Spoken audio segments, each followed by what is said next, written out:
Evening, everyone and all gathered here. Kindly be seated as we begin the proceedings of the evening. We would request everyone to kindly turn your mobiles to silent mode as we begin to commence today's events.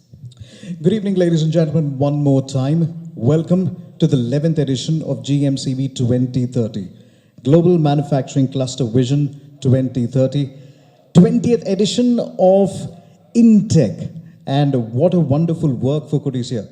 Ladies and gentlemen, if I can request you, please put your hands together for a fabulous InTech 2024. Come on, everybody, put your hands together. We are talking 25,000 square feet, over 450 stalls, which have really been more than innovation and research, and more than all of that, it's just adding to the very cluster of manufacturing. Without further ado, remember, this is the 11th edition of the Global Manufacturing Cluster Vision 2030. Today being a special day, we are celebrating 11 years. That means a decade has gone by where we learned on how manufacturing has moved forward. To begin the event, it's now our special turn to invite our CODISSIA President, Mr. V. Tirunyanam, Managing Partner, Meridian Meditech, to welcome the gathering this evening. May I request you to please come on stage, sir. Ladies and gentlemen, can we have a round of applause for our President of CODISSIA?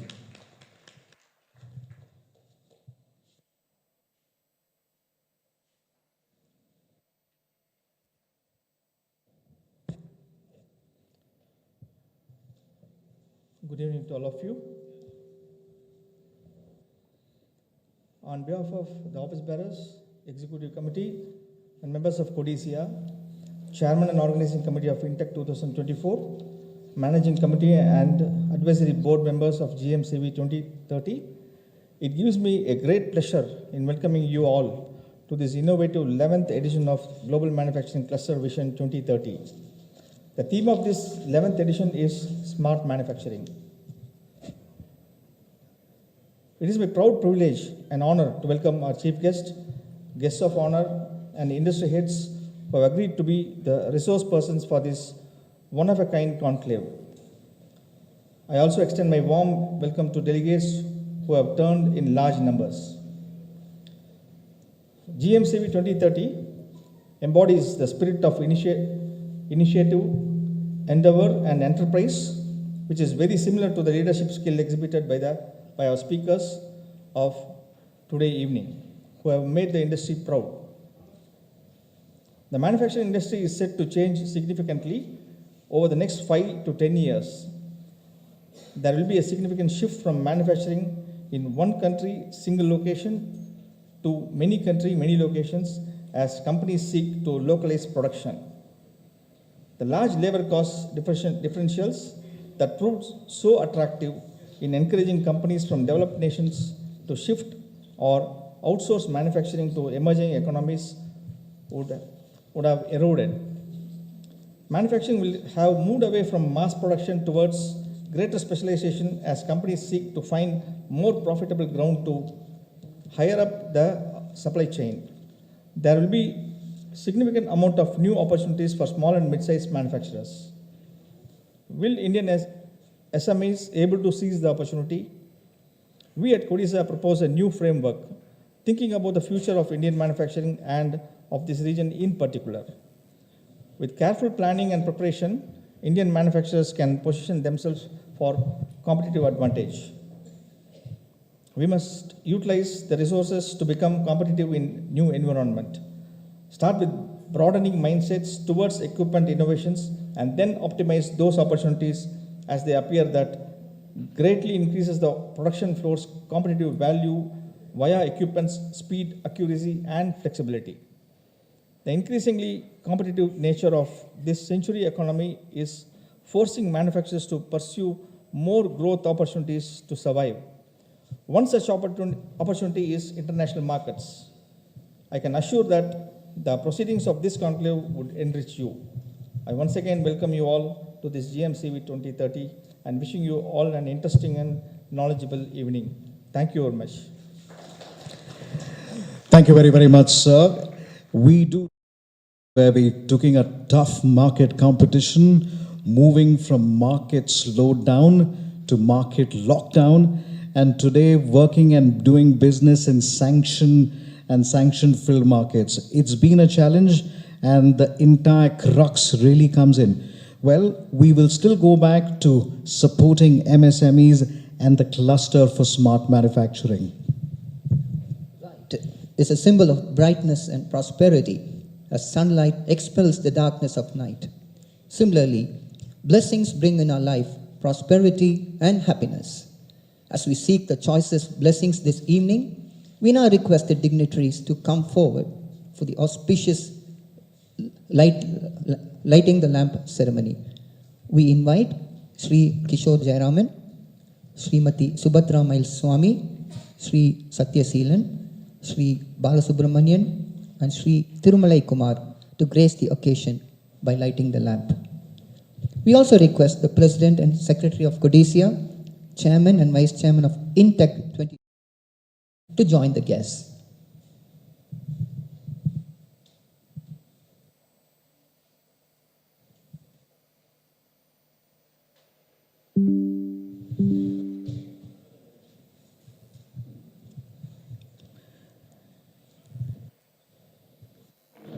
Ladies and gentlemen, a big round of applause, please.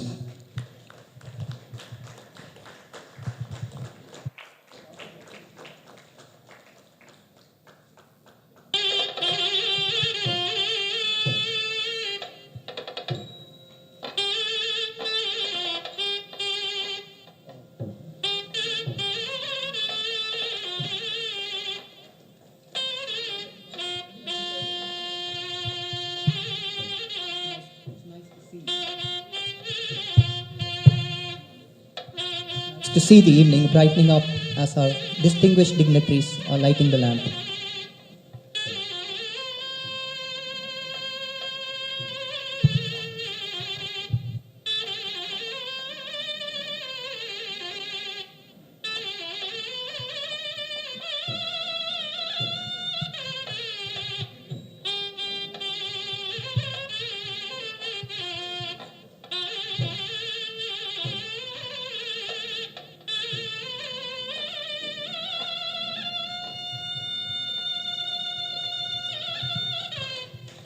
Ladies and gentlemen, can we have a big round of applause, please?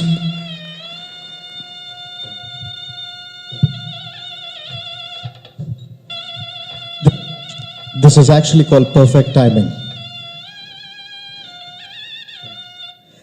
Warm applause, everyone. Let's put our hands together.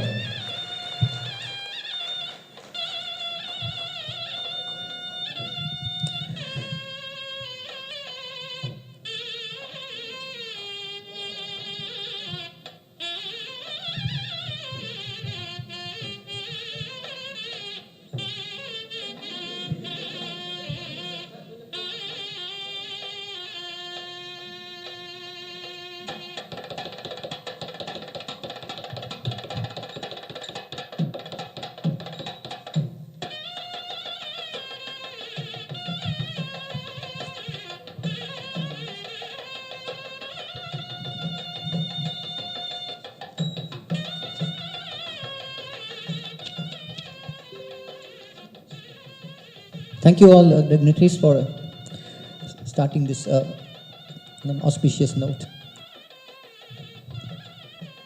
Check. Ladies and gentlemen, we have a guest. Let's have a big round of applause. Coimbatore, welcome to our guest of honors. Our grace this occasion with us today. Now, it gives me great honor to call on Mr. R. Ramachandran, partner, Vasantham Foundry, and Chairman of INTEC 2024, to deliver the GMCV 2030.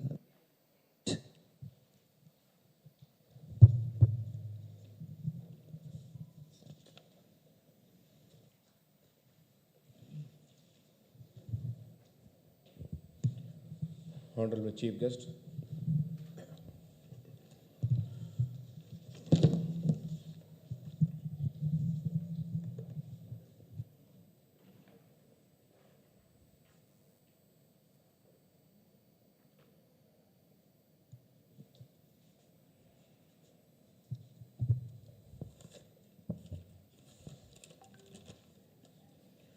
guest of honor, delegates, members of CODISSIA, ladies and gentlemen.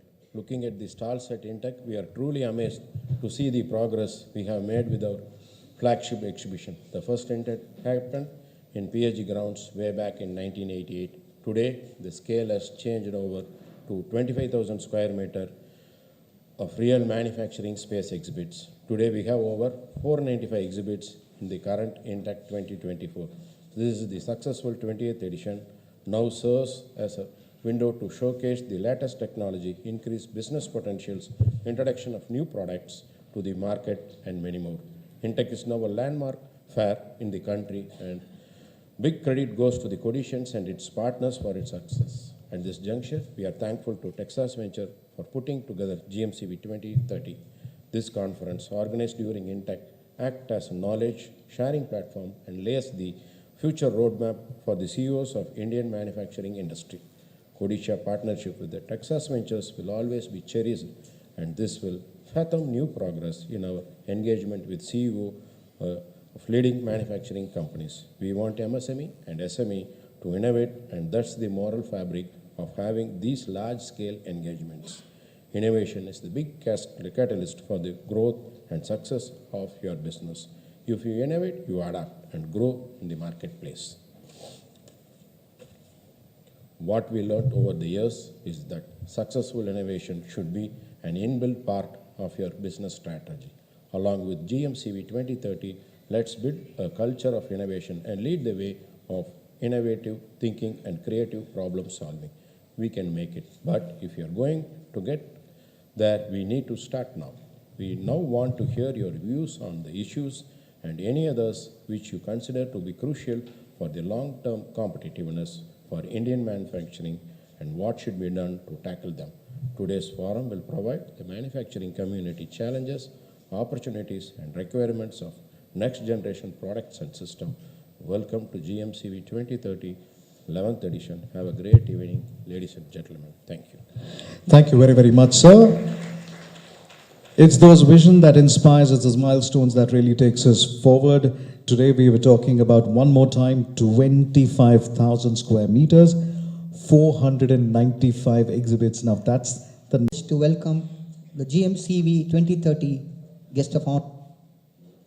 He did his bachelor degree in electrical and electronic engineering from Annamalai University, and then went on to do his master design in industrial design in IIT. His organizations, the organizations that he served include Ashok Leyland Limited, Chennai, Tata LXI, Bangalore, TVS Motors, Hosur, General Motors Tech Center India, Bangalore, Tata Motors, Pune, and Adaikala Mata College, Vallam. He has shouldered 25 plus vehicle design, including cars, trucks, buses, tractors, three-wheelers, and two-wheelers in various positions and responsibilities for both the domestic and global OEMs. Naam Pidikka Vendiya Kadaisi Bus is the first of its kind Tamil sequel, which went up to 42 months on Motor Vigadan, the only Tamil automobile magazine which turned many heads towards design. He's a motivating speaker, writer, mentor, advisor, and board member in various design workshops, magazines, and prestigious design schools like IITs and NDIs. He's a founder and mentor of AYA Design Academy to conduct workshops and courses on car design, product design, and digital design, which benefited thousands of young students to get in design.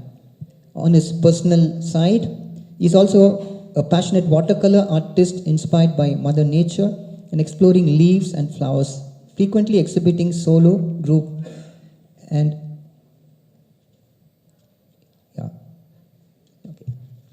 So we request you to deliver a speech on design for manufacturing, DFM. I call upon Mr. Satya Seelan to deliver the address. Thank you, sir.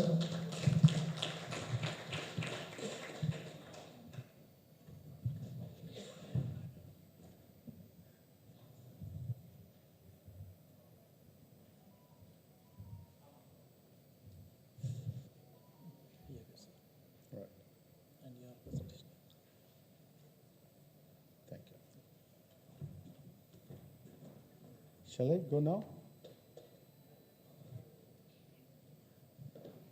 Yes, sir, the floor is yours. So, good evening, everyone. Thank you so much, dignitaries, directors, and then everyone who is instrumental to have such a fantastic, extraordinary event. It was more than what I was expected before even coming in here. Anyways, I'm going to be 20 minutes engaged, 100 plus people here. Your 20 minutes time is really, really valuable. And of course, many of the dignitaries who are in front of me are much more knowledgeable and meaningful. And you have changed many people's life. What is very important is I'm working in an organization, but you guys are running an organization where plenty of people, depend upon their livelihood of, they turn their heads regards to you. Now, so here, it's going to be 20 minutes. It's a lot of visuals. I'll be very faster. And I would like to request us a lot of things to you, like it's visual or things like that. And it's going to raise a lot of questions. And I'm not a provider of a solution or whatever. Together, let us do. So, manufacturing, anyway, we're doing. Smart manufacturing, that's a future. And I'm looking at India as a triadic movement. For example, every damn thing in the world can be segregated in three, but all connected together. For example, water. You have gas and solid, three different states, but are the same. There is a connectivity, or the dots are connected. So what are we manufacturing? And why are we manufacturing? And how are we going to sustain? These are the questions to be asked. So many of the extraordinary, revolutionary, destructive people ask these questions, particularly why. Several years ago, Apple CEO started thinking of how to generate a new way of personalize the computing. I want to take the personal computer to everybody's home. Previously, what IBM and everyone is trying to have a supercomputer, but it is democratized the commodity called personal computer. So the life is there, art is there, and design is there. These three are three different entities. For me, it's all connected together. So the triadic connecting is what I am going to request you today. If not, we have education, we have innovation, and we have efficacy. These two are the ones to be connected. You know what is efficacy is? Success is different. Efficacy is different. How effectively that you are making. So if we are making money, we are making economy. Is it stable in this country? That's the question I want. And you have educational societies. Are they trying to groom the society? And today, we have schools, we have scholars, but the society is disconnected. We produce Sundar Pichais, send it to America. But at the same time, if I have a number of hundreds of products here, we only, buy the mic, the cell phone, and all these things, right? So, how? So we are going to look at the presentation. And of course, what is missing is innovation. We are only following the mega trends, which is created by elsewhere, maybe East and West and things like that. So the technology and manufacturing is to be connected with the innovation. Why? Let's see in this presentation. And of course, India, it has a lot of heritage, but are we evolving business model out of this heritage? That's a question which we have to ask, right? Say, for example, I have BMW 7 Series. It has a heater in seat. You spend lakhs of rupees, a couple of lakhs of rupees for heating a seat. Do we relevant to Indian condition? If not, why should I spend that money? That is the question I want to have. So what does it mean is you have to democratize the design, technology, manufacturing to have a better life and particularly stable economy. So that's the reason why this gentleman, every one of us know this guy, right? Steve Wozniak. So he says, the culture in India, if we are not innovative, he is complaining straight away. India is not of the Facebook, the Google, right? The WhatsApp, anything that we are doing. There's a difference between TCS and Infosys, and this side you have Indian companies. You have Patni Software, this software, that software, and here you have Facebook and all these companies, IBM, Microsoft, and all. What is the difference? It's entirely two different entities, because these guys are service providers. These guys are end-to-end problem solvers. So that's the reason Apple is not here in India. It's because we always consume products, materials, softwares, the information from elsewhere. Why we have to do that? There are questions I want to raise. So the connecting dots will make you a happy economy. What that dot to be connected is science, art. We totally disconnected art from the technology. In fact, that science and art are inextricably entwined. பிரிக்க முடியாத அளவுக்கு பின்னி பிணைஞ்சது ரெண்டும். Which science? Of course, the innovation, industrial revolution, it's all come from the West. I agree. But let's see what is industrial revolution. Whatever we have it today, the enjoying the car, the transportation, the road, the bags, the fabric, the shoes, and everything is out of industrial revolution. But where the industrial revolution comes from, it comes from the art movement called Renaissance art movement, right? So to prove my point, what is industrial revolution? It is modern working, collaborative environments, value in collective intelligence. What you are creating is a collective intelligence, and transitions and inventive mindset. To prove my point, this is a painting. Do you think this is an American president, the fifth American president, I suppose, his name is James Monroe. Do you think an artist straight away can walk into the president's house and then sit for a portrait painting? If an artist doing it, you must be an established artist, no?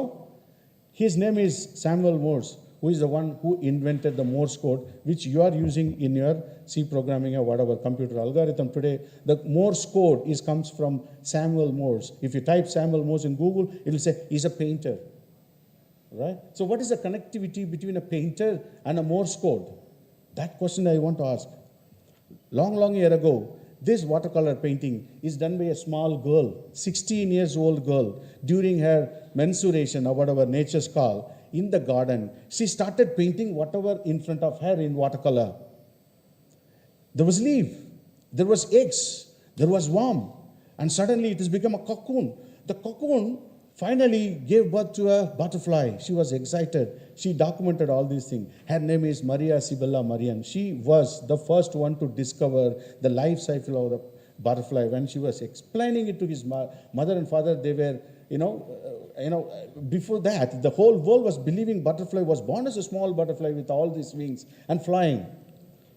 But her intention, she is not a PhD from whatever it is. And of course, the Albert Einstein is a very serious musician. So theory of relativity true. So what art is connecting to the technology? Because many of the scientific medical discoveries count of this is done by Caravaggio. It's a painting. You remember in 16th, 15th century, taking a corpus out of and then it's against the biblical whatever. I don't want to get into political issues, but this painting was the one which is to discover what are the network, nervous network. And this is done by Michelangelo, which is directed to a common man. What you see, that's a revolution. The common man is participated in Renaissance. Of course, the discovery of mastery of perspective, the perspective very near to the camera. Finally, we discovered camera. The camera is a product out of these kind of Renaissance paintings. And these are the patterns. Imagine a life without a zip. Imagine a life without a sieving machine. Right? These are the innovations comes out of Renaissance as well as, and you can ask at this point, what is wrong? Anyway, it is all discovered. We are living a very happy life. What is wrong in it? I'll prove my point. In India alone, 2022, what is the value of a TV? Is a small product in your home? 1.2 trillion Indian rupees. 1.2 trillion, million, billion, trillion, whatever. Now, what is the market share of India out of this? Anybody? It's zero. It's zero. And what are we doing? What does it mean? We don't even a small single company we can make a LCD panel for a TV successfully. And we have IITs and everything. I'm just asking a question. So probably we have to change the mindset. What mindset? From a technological or a following mindset to the inventive leadership mindset. Okay? So to prove my point, the mindset is not happening, the change is going to happen. The change is happening every time. Every 5 years the trends are changing. But we become the prey for the mega trends. We become the market for the global trends. For example, 1920, these were the women in Chennai who were the luxury, loyal people. All enna valichi tadavi, pattu sari, all the jewels, mooka maraikira mari, bullak, whatever. It's completely changed 100 years ago. This was one of the luxurious girl. ஒரு gram தங்கம் இல்லை அந்த பொண்ணுக்கு. தலையில கட்டுறதுக்கு ஒரு ribbon கூட கிடைக்கலையா? எண்ணெய் கூட போட்டு வாரல அந்த பொண்ணு. But she is very luxury. Whether you like it or not, change is going to occur. To prove my point, have you ever imagined the godmen will protect themselves with a mask? Suddenly a product mask came in. It was $38 billion in 2021 and 2022 in India. The moment the mask is there, we started producing. But what we do is, we started wearing to the God. We are so empathical to our gods. Have you ever imagined the temples and mosques and churches will be closed indefinitely for years? Because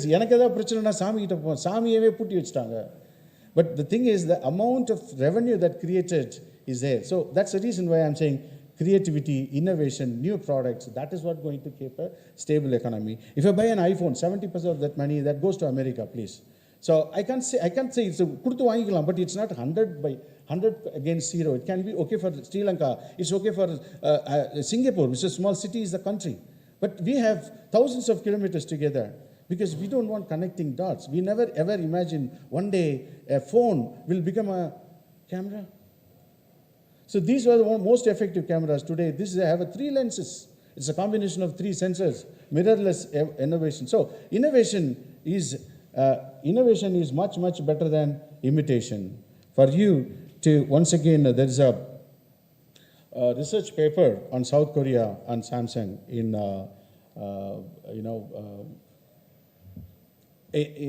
Stanford Research University. Like I read the paper, it's there available. But let us go into Samsung, what happened.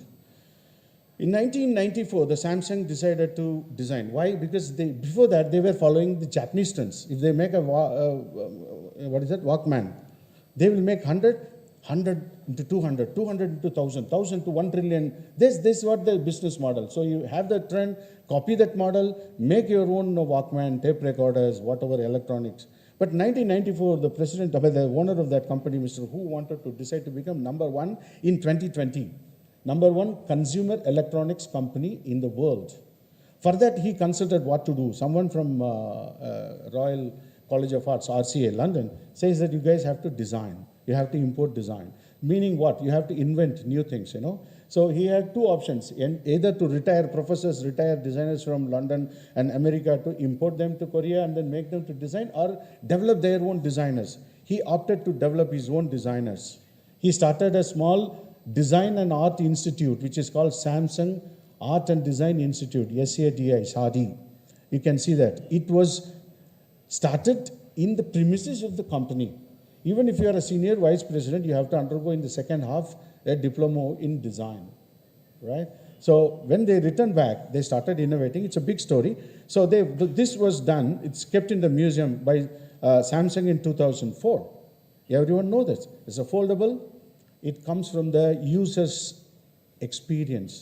Koreans have a habit of writing it in a note, fold it and keep it in the packet. Right? The Motorola and all these people were going to extend the cell phone into a computer, supercomputer, where you have you can mail it, you can ABCD and all, you could have seen like a geometry box. But these guys went it, it's a super duper hit. From there, they started invention. What I mean to say, before that phone, Ben's phone, there is no plastic grade which will conduct the electromagnetic signal inside. There was an antenna. I know the 90s professionals must have experienced there was a small combo in the cell phone. Right. So now they are flipping. So like that, they are all keeping on patenting new things. But we thought CRT was the culmination of technology. How many of you know Solidaire, the brand? Where is that company today? Yeah, you know the Mr. So he was an ex-IIT alumni. But the thing is, we stayed there. And by the time we tried to do, these guys are coming up with micro LED. It doesn't mean that the LCD is not there, go and discover, do LED, but go surpass, right? You can't be Ilayaraja today. Anirudh is your competitor. You have to surpass and go and then do that. So why we have to do, why we have to, what is the problem? The problem, the salvation is not relevant to that. For example, this is a photograph taken from the airport of Chennai. And you know, everyone, you might have traveled. I have to press and take my lips as close, almost I have to kiss to drink water without splitting in my body. But I drink water like this. So, the officers, IAS officers went outside elsewhere and then discovered how a decent water dispenser, it's miserably failed. I have an empathy, so therefore I give a tea, use and throw cup, fill the water, drink, and then keep it for the next guide who has to come. அதுக்கு பேசாம சொம்பலே வச்சிருக்கலாமே பானையிலே வச்சிருக்கலாமே. So the problem is not, see, adaptive versus effective. For example, we are making scooters in this country for 70 years. எங்க அம்மா எப்படி போவாங்க? How my mom will travel in scooter? Because the travel is going like this, the scooter is going like this. I'm sitting here, right? If the brake is coming, you search in the scooter ejection, pillion ejection. We are killing thousands of women on road. The pillion ejection. Furthermore, horrible, she is working in the other end. Very careful son have given the helmet to the mom. But what's the use? There's a carry bag, serupu, tuppata. So you want American to understand this? And we have lungi, we have banyan. And if you crack a scooter where my mom is to go into the scooter, நீங்க எங்க அம்மா ஸ்கூட்டர்ல போக கூடாதுன்னு சொல்றீங்களா? இல்ல அவங்களுக்கு ரெண்டு Levi's trouser வாங்கி தரட்டுமா? 86 years old my mom is. அவங்களுக்கு பேண்ட் வாங்கி கொடுத்து ரெண்டு பக்கம் கால் போட்டு உட்கார்றதுக்காக பண்ணப்பட்டது அது. It's not for India. The problem is not relevant to that. Who will do it again? America. So that's a top topic is in India is you have hyperloop, this, that, and all these things. Okay, you have platooning, you have driverless car, you have all these sensors and everything come. Where are you going to drive this? This is taken in 2022 June in one of the capitals of India. If you think it is only 3 potholes, take the same drone, go 100 meters high. Who will solve this problem? If there is a road to be done for such kind of situation, what kind of material it has to contain? If you buy the road laying machine from elsewhere, America, Japan, Korea, is it going to solve your problem? That's a question I want to see. We are raising this ITPL. Just opposite to that, it's about effective versus success. And we are always saying we are successful. What is successful is this is what is successful. One last example within 3 minutes. This is the situation in one of the African countries, 50-degree plus. As a person from here went to Germany to study architecture. He returned back to his own country. He saw the brutalism of European concrete, which is not relevant to his own country because the concrete steel is going to amplify the heat. So he created something like this. He learned from Germany, and it is fully clay, not even 1 gram of steel or this thing. And of course, he started inventing for the children. He's continuously, all this craftsmanship and everything, you see that. And he involved everybody. You find the architectural, scientific, technological invention and use the people and their lives. And then finally he come up with his name is, Francis Carey. He got a Fuskin Award this year, and the country's name is Burkina Faso. The capital of the country is Gandu. This is what effective. Gandu avudala namakku paakumbodhu. No AC is required. And he is running a Francis Carey company. He's not doing free of cost. He's making, I think it's now he's 48 billion or whatever, you can check it. So he creates the environment. He uses the environmental people and their problem. And today, this is the time for us to change mindset because the AI is going to ease our problems. need not to worry about Renaissance painting, Mary Michelangelo, Mary painting panna vena, because you can test and validate the prototypes. If it is physical, you can go for virtual. All these things are gone. The virtual reality is going to make impossible into possible. These are in the user experience. If I am sitting in a bus, where it is going, it can run like this, you provide most information. The 5-axis milling machine is there, all right, but now it is, we have a fifth arm, but now the destructive additive manufacturing is going to use all the data across the country. They are going to study design process and things like that. The AI impact is going to have a generative AI. You say what you want, the computer is going to give you. Is it not a biggest advantage? I mean, I'm seeing it through my automotive profession. So you guys can interpret it according to your own. I mean, the same thing can happen. If I give a schematic sketch, it's going to give the solution today.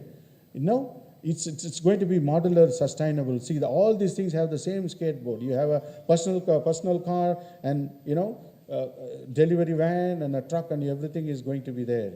So the micro manufacturing is going to rule the world, right? The basic skateboard is done in elsewhere, and then bring it, transport it, accommodate your own this thing, and then you can walk through your solutions, and you can print whatever you want in the world, right? The process is going to give you a large 3D printing can happen. Even a complex situation like this can be easily printed, because you can and this is an arrival. What they're saying, what will happen after the expiry? Once the car is being, the material can be composite, can be recycled. I can grind it and then reuse. So today, the FRP or whatever, plastic injection, and this is the world's first 3D printed engine compartments. Believe me, all these different materials are printed together. For example, if you go, your headlamp, sheet metal, cast iron, and everything has been printed all together with the insets. You need not to have a sub-assembly. You need not to have so for that, we have to prototype in India. For that first time right. In engineering, we are talking about the first time right, but except you prototype it, nothing can happen. So the prototyping, the craftsmanship, the bottom of the pyramid have to be educated for a clean and aesthetic delivery. For that, prototyping is an extraordinary planning. I think the recommendation here is you can do every design in computer, but down the line, the delivery is on the welder or the craftsmanship, whatever it is there. We have to educate them. We have to take them elsewhere. Ninga America car ipdi irukku, bus ipdi irukku, evlo naal sollite irukku poran. Avan paatha thana seivan. But avana nama eppadi vechirukongiradha neenga paarenga. Unless otherwise we don't do that. We can't make Finland kind of happy economy here, right? Not just in automotive, but everywhere. Anything. What you need is a creativity or simply design. If you do that, we can solve our own problems relevantly. We can, instead of being just successful, we can be very effective. We can be in the top rank in the happy index in the country. And let us together do it. Thank you so much. Ladies and gentlemen, that was one mesmerizing presentation. I request Mrs. Sathiseelan to please stay back on the stage. Just stay back on the stage. The topic was design for manufacturing. It ended up moving towards ideas that can change manufacturing. And I would also, on an offline note, like to mention there is an element of design in the lovely beard that he keeps. That is also really one of it. That's a fashion statement as well. Moving forward, we would like to honor him. Okay. Thank you. Very innovative and entertaining talk. We now call upon Mr. Rajendran, Treasurer of CODISSIA, to come and honor our chief of guest, and also Mr. E.K. Ponnaswamy, Partners, Machines and Vice Chairman, Intech 24, to honor our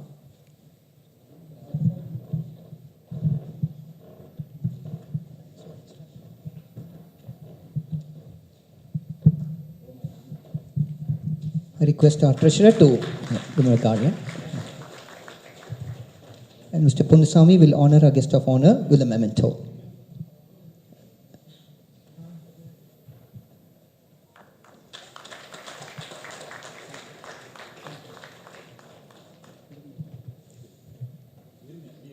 A big round of applause, ladies and gentlemen.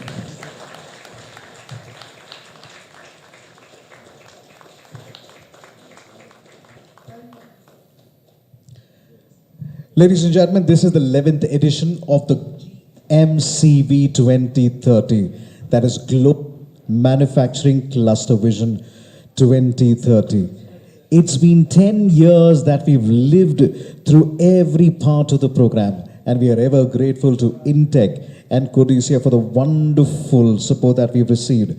Now, as the adage goes, history has a way to repeat itself. And today, we would like you to take down memory lane and relive our 10 years of GMCV 2030.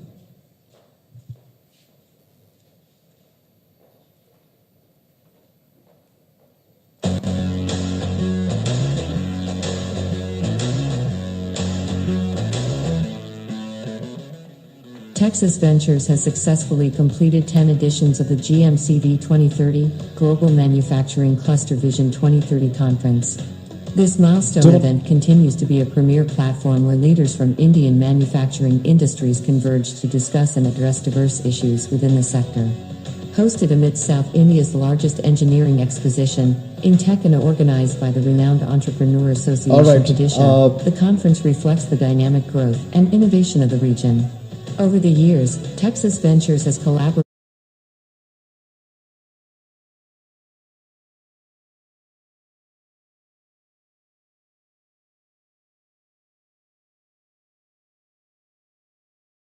Fix it.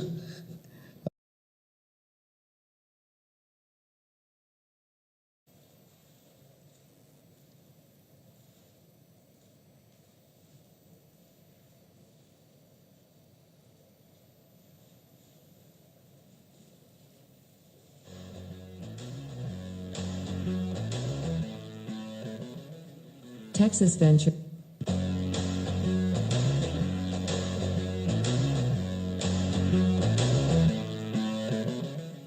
Texas Ventures has successfully completed 10 editions of the GMCV 2030 Global Manufacturing Cluster Vision 2030 Conference.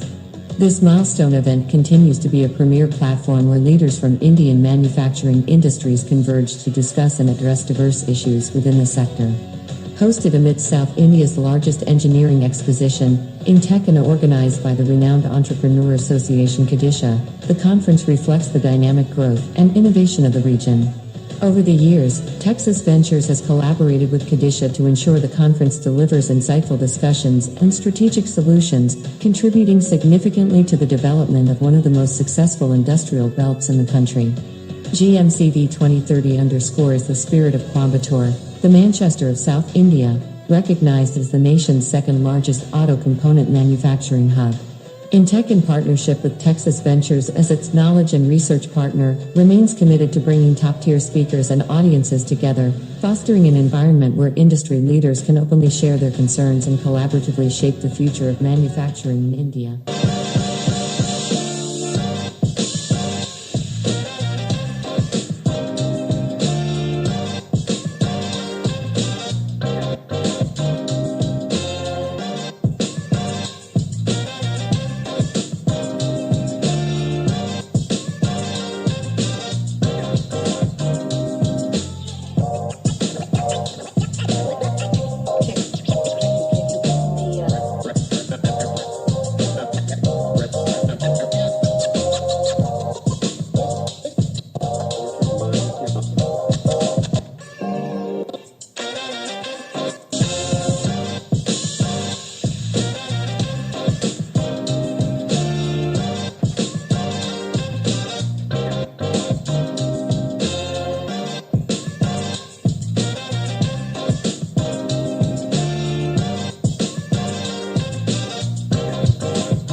Thank you, ladies and gentlemen. Without further ado, we're moving down to introduce our next speaker.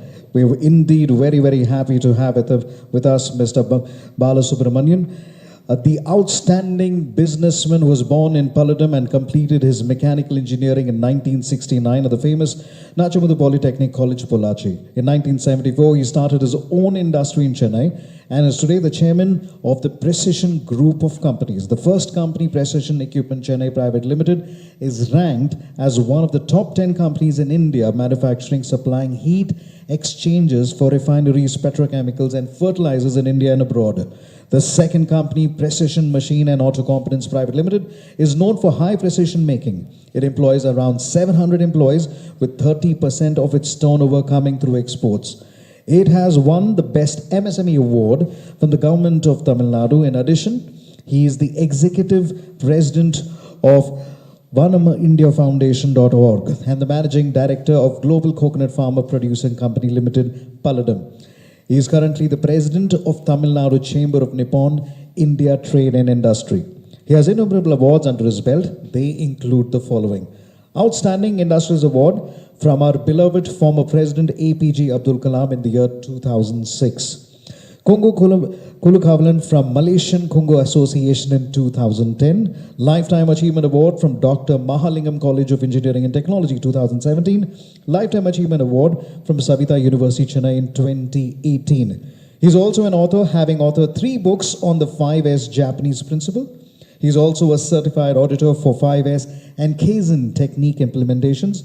Apart from this, he's a motivator, mentor to young budding entrepreneurs in CODISSIA and in Coimbatore. His philanthropic activities match his excellence as a businessman. He is the founder trustee of Lions Club of Nandambakam Service Trust and also has created an alumni education endowment fund of 2.5 crores for offering scholarship.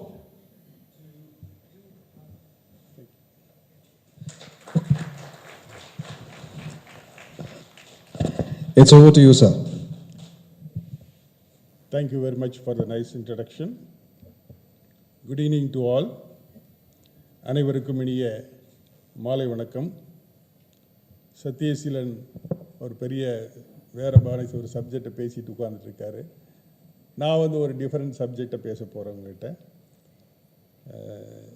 அதுக்கு முன்பு எனக்கு இந்த வாய்ப்பை கொடுத்த கொடிஷாவினுடைய chairman Thirugnanam sir அவர்களுக்கும் அவர்களுடைய secretary மற்றும் office பேரர் அவர்களுக்கும் மற்றும் இன்டெக் சேர்மன் ராமச்சந்திரன் மற்றும் அவர்களோடு இருந்த குழுவிற்கும் இன்று இந்த வாய்ப்பை எனக்கு கொடுத்து என்னை வரவேற்ற global manufacturing cluster vision 2030 Texas venture T K. Karthikeyan அவர்களுக்கும் இன்றைய தலைப்பு positioning manufacturing for economy upturn. So என்னுடைய சக்ஸஸ் ஸ்டோரியை பற்றி பேச சொன்னார். ஸோ இந்த எக்கனாமி அப்டர்ன் அப்படிங்கிறது ஒன்று வரணும் அப்படின்னா, எக்கனாமிக்கல் க்ரோத் வரணும் அப்படின்னா, சத்யசீலன் சொன்ன மாதிரி employees should turn to the employers.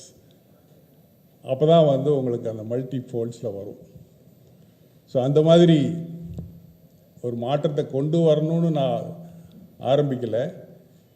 ஒரு ஸ்டேஜில் சில காரணங்கள், அது எனக்கு எதுவும் தெரியல, திருப்தியாகவே இல்லை நான் வேலை செய்கிறது.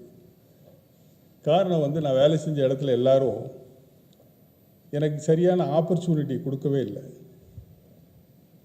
ஸோ வித்தின் ஒரு 4.5 years ஆஃப் ஒர்க்கிங்க்கு அப்புறமே எனக்கு இனிமேல் நான் வேலை செய்யக்கூடாது அப்படின்னு முடிவு பண்ணிட்டேன். அதுக்கு காரணம் கோயம்புத்தூர்.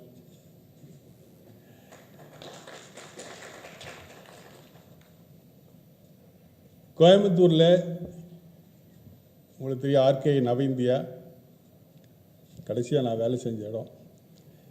வேலை செஞ்ச நேரம் போக சாயந்தரம் ஒரு 6 மணிலேருந்து 10 மணி வரைக்கும் 100 feet ரோட்டில் இருக்கிற என்னுடைய நண்பர்களுடைய இண்டஸ்ட்ரியில் உட்காந்து அவங்களுக்கு தேவையான உதவிகளை செஞ்சுட்டு பண்ணிட்டு இருக்கும் பொழுது தான் அவங்களால முடியாத சில வேலைகளை எல்லாம் எடுத்து செய்ய வேண்டிய நிர்பந்தம் வந்தது. அப்படி ஒரு நிர்பந்தத்தில் எனக்கு கிடைச்ச ஒரு பெரிய ஃப்ளாஷ் என்னன்னு பார்த்தீங்கன்னா, எனக்கு அப்போ 1973 என்னுடைய சம்பளம் 200 ரூபா. ஆனால் நான் அந்த ஈவினிங் 4 hours வேலை செஞ்சு அதில் எனக்கு கிடைச்ச வருமானம் பார்த்தீங்கன்னா 2000 rupees.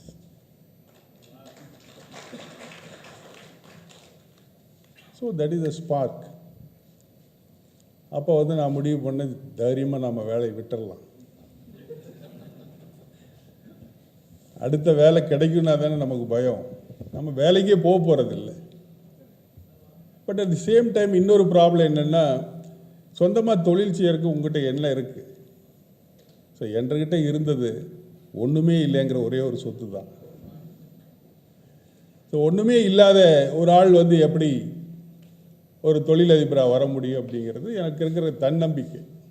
எதை கொடுத்தாலும் என்னால் செய்ய முடியும். பிகாஸ் நான் சக்தி சுகர்ஸ் ஆப்பக்கூடல ஒரு பாய்லர் என்ஜினியராக போய் சேர்ந்தேன் பொள்ளாச்சியில் படித்ததுக்கப்புறம். அதுவும் அவர் உங்களுக்கு எல்லோரும் தெரியும், பொள்ளாச்சி மகாலிங்கம் அவருடைய நிறுவனம் தான் நாச்சிமுத்து பாலிடெக்னிக், அவருடைய நிறுவனம் தான் சக்தி சுகர்ஸ். ஸோ அங்கே அவர் நல்லா படித்த காரணத்தினால என்னை கூப்பிட்டு அவரே வேலை கொடுத்தாரு. அங்கே ஒரு 2.5 years ஒர்க் பண்ணி அங்கேயும் எனக்கு திருப்தியாக இல்லை. ஸோ அங்கேருந்து ரிசைன் பண்ணிட்டு வந்து கோயம்புத்தூரில் ஏதாவது சேர்ந்து வேலை பண்ணலான்னு பண்ணேன். அதுவும் எனக்கு திருப்தியாக இல்லை. கடைசியாக வந்து சரி தொழில் செய்யலான்னு ஆரம்பித்தாச்சு. இங்கெல்லாம் சுற்றி சுற்றி பார்த்தேன். நிறைய பேர் வந்து சின்ன சின்ன ஒர்க் ஷாப் தான் இங்கே நம்ம எல்லாம் நார்மலாக சொல்லுவோம். அப்போ நானும் அது மாதிரி ஏதாவது பண்ணலான்னு பல பேங்க்கில் ஏறி இறங்கும் பொழுது அப்போ வந்து 27 டெக்ஸ்டைல் மில் மூடி கிடக்குது. கோயம்புத்தூரில் மோட்டர் பம்ப் செட்டு சரியாக தொழில் சரியாக இல்லை. ஸோ எந்த பேங்க்குமே வந்து என்னை என்கரேஜ் பண்ணல. So every bank has discourage me not to start the industry. Fortunately, I had a friend in SISI, Small Industry Service Institute, Government of India, உங்களுக்கெல்லாம் தெரியும், பட்டேல் ரோட்டில். அப்போ வந்து நான் டென்சைல் டெஸ்ட் பண்ணணுன்னா அங்கே தான் போகணும். ஃபெசிலிட்டி எல்லாம் கம்பெனியில் கிடையாது, அதாவது சர்வீஸ் ப்ரொவைடர்ஸ். அங்கே ஒன் மிஸ்டர் கருணாகரன் கிட்ட நான் சும்மா ஃப்ரீயாக பேசிகிட்டு இருக்கும்போது சொன்னேன், சார் இந்த மாதிரி ஆரம்பிக்கலான்னு எனக்கு ஆசை இருக்குது, ஆனால் இந்த எந்த பேங்க்லேயுமே சப்போர்ட் பண்ண மாட்டேங்கிறாங்க, என்ன சார் பண்ணலாம்? அவர் சொன்னார், தம்பி நீங்கள் ஊரை விட்டு போகிறதுக்கு தயாராக இருக்கீங்களா? இந்த ஊரில் தானே கொடுக்க மாட்டேங்கிறாங்க, நீங்கள் சென்னை போங்க, அங்கே வந்து ஆட்டோமொபைல் காம்பனன்ட் பண்ணுறேன்னு சொல்லுங்கள். It is a priority sector. So you will get the loan without any margin money. So at that time I am telling you, I am not a politician, same DMK government, they have given a very good attractive scheme called hire purchase scheme, SITCO hire purchase scheme, where அவங்க மிஷினை கொடுத்துருவாங்க, மிஷினை அவங்க வாங்கி கொடுப்பாங்க, the owners are SITCO, நான் அதை higher பண்ணி எடுத்து வேலை பார்க்கலாம். இப்படி ஒரு ஸ்கீம் 1973 போயிட்டு தென் ஐ வென்ட் டு சென்னை. அது நான் போகிறது 2வது தடவை. அதுக்கு முன்னால் எக்ஸிபிஷனுக்காக போயிருந்தேன். எனக்கு உள்ளூர கொஞ்சம் பயம் நிறையா இருந்தது. இருந்தாலும் அங்கே சில நோன் ஃப்ரெண்ட்ஸ் இருந்ததுனால அவங்களுடைய தயவில் போய் அவங்க ரூமில் இருந்துட்டு தென் ஐ வென்ட் டு சிட்கோ. தென் ஐ மெட் தி டெவலப்மெண்ட் ஆஃபீஸர்ஸ். இப்போ இன்றைக்கெல்லாம் போனீங்கன்னா முதல்ல டிஸ்கரேஜ் பண்ணி தான் அனுப்புவாங்க. சொத்து இருக்கா, என்ன கொலாட்ரல் செக்யூரிட்டி, எவ்வளோ பணம் வச்சுருக்கிறீங்க, இதெல்லாம் கேட்பாங்க. அன்றைக்கி அதெல்லாம் எதுவும் கேட்கல. வாங்க தம்பி உட்காருங்க, என்ன உங்கள் ஐடியா என்ன சொல்லுங்கள். சார் இந்த மாதிரி ஆட்டோமொபைல் என்ன காம்பனன்ட் பண்ண போகிறேன், எனக்கு சொல்ல தெரியல சார், ஏதாவது சின்ன காம்பனன்ட் பண்ணலான்ட்டு இருக்கேன். ஏன்பா சின்ன காம்பனன்ட் சொல்கிறீங்க? சின்ன காம்பனன்ட் பண்ணுறதுக்கு தான் சின்ன மிஷின் வேணும், அந்த மிஷின் தான் விலை கம்மியாக இருக்கும், அது ஏதோ என்னால் கடை கட்டிட முடியுங்கிற ஒரு நம்பிக்கை இருக்குது சார். சரி நீங்கள் 2 நாள் யோசனை பண்ணிவிட்டு என்னென்ன பண்ண போகிறீங்கன்ட்டு வாங்க. So I went to the market. I bought some grease nipples, that is the smallest component, சாருக்கு தெரியும். அந்த மாதிரி ஒரு 2-3 காம்பனன்ட் எடுத்து then I made a project. Then next day இதை எப்படி பண்ண போகிறேன், என்னென்ன மிஷின் வாங்க போகிறீங்க எல்லாம் எழுதிட்டு வாங்க. அதெல்லாம் கொண்டு வந்தோம். தென் நெக்ஸ்ட் டே என்னென்ன மெஷின் இதுக்கு போகணும். ஸோ இப்படி ஒரு 10 நாள் போய் finally the project is made. So they have given me 99,000 rupees, if I remember right, not 1 lakh, less than a lakh. For a central lathe, for a drilling machine, a single spindle automate, and a welding machine and a cutting machine. Because எனக்கு 2 தொழில் தெரியும். சக்தி சுகர்ஸில் fabrication expert, இங்கே work பண்ணதில் machine shop expert. So ரெண்டையும் combine பண்ணி I have coined a name precision machine and auto components. இதுதான் வந்து how I started in 1974. I rented a place, so no guarantee for the loan. I had to pay only 3% service charges. Somehow, my father believed me and gave me about 5,000 rupees. And with that I started. So I had to thank now for the CITCO for the wonderful scheme what they had. இல்லைனா நான் இன்றைக்கி உங்கள் முன்னால் ஒரு தொழிலதிபராக நிற்க முடியாது. So very new to the business, new to the industry, no big family background, but I gained good experience during my 4.5 years of working. That gave me a lot of confidence, because during working, at that time not only 8 hours, sometimes I had to work for 16 hours also. But my seniors have appreciated my work and தட்டி கொடுத்து வேலை வாங்கினாங்க. நானும் வந்து நல்லா வேலை பார்த்தேன். So finally what I have gained is not the money, but I gain lot of confidence. I become a good welder when I come out with from Sakthi Sugars. அப்போல்லாம் சென்னையிலிருந்து ரேடியோகிராஃபி வெல்டர் வருவாங்க. அவங்ககிட்ட கற்றுக்கிட்டு I become a radiography welder. Similarly இங்கே machine ஷாப்லேயும் அதே மாதிரி தான் நல்ல ஒரு வாய்ப்பு கிடச்சிதுங்க. Then finally after I started my work, அது to become a leader you should be with a லீடர்னு சொல்லுவாங்க.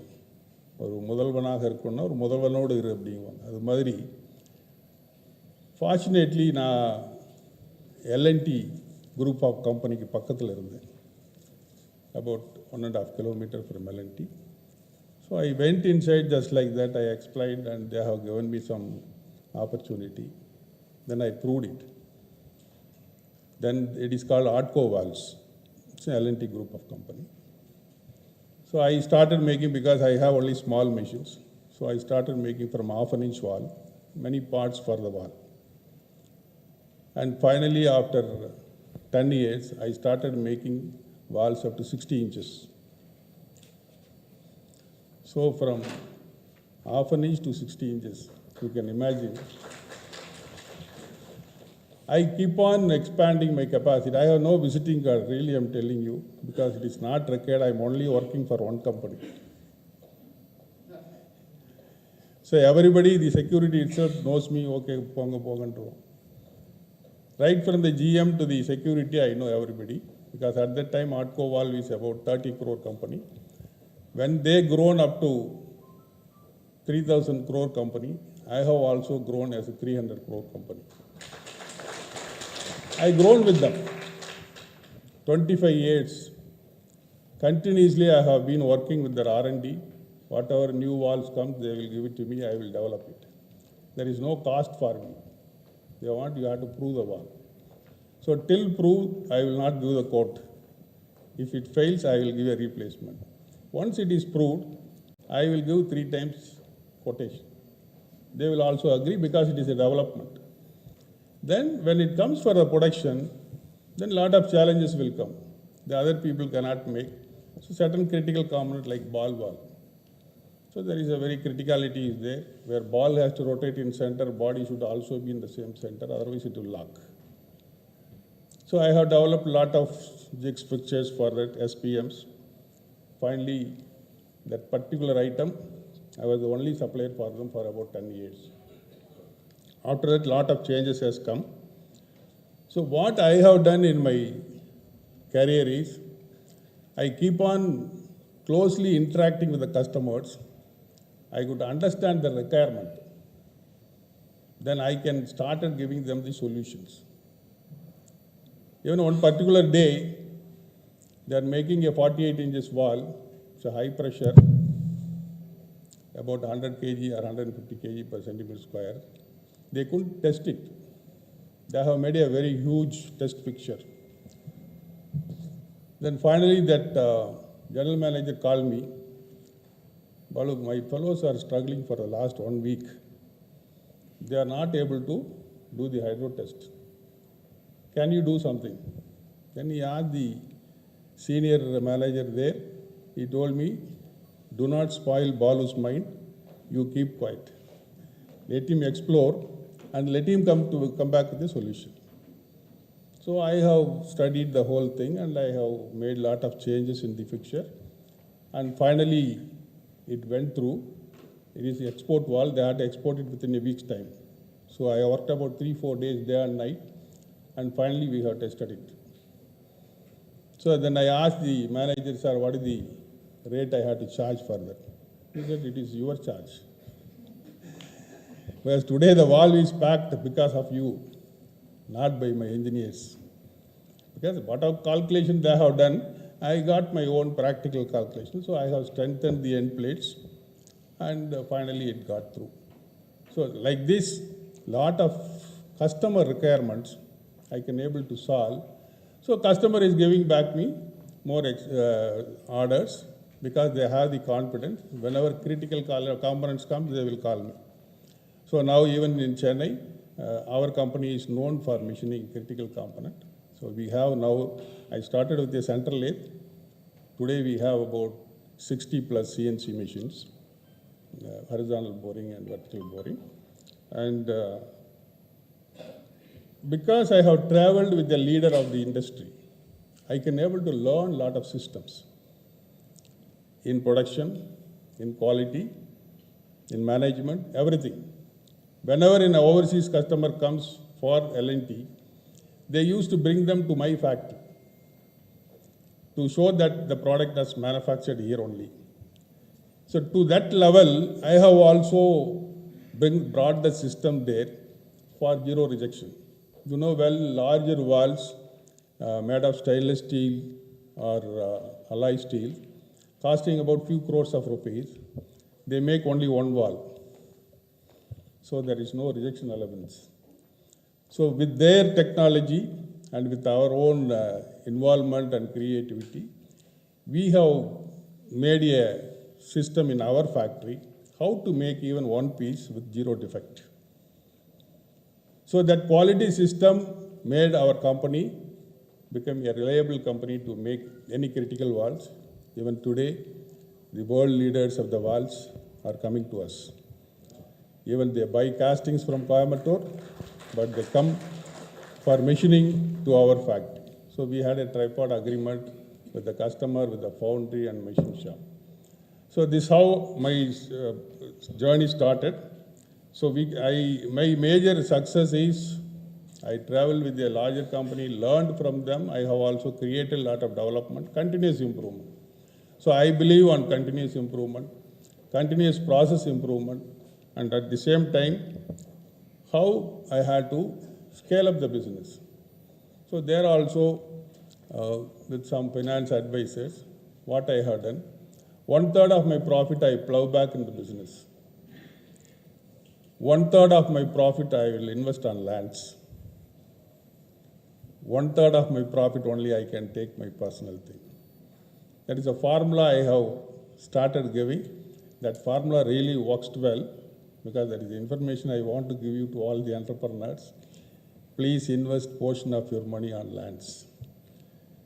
Today bankers are giving a good net worth value to my company. It is only because of the land, nothing else.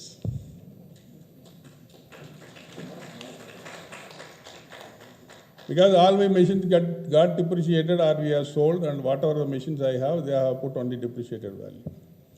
And whatever business I have, then they can always calculate the risk factors. So many risk factors in the business. So we cannot take it. Whatever projections you are giving, then they will not take it. But for the land, even after 5 years, no problem. The land is there. So we can believe and give the So with that, what I have mainly done with some other information I want to give you. So I'll always concentrate on the process. And more than that,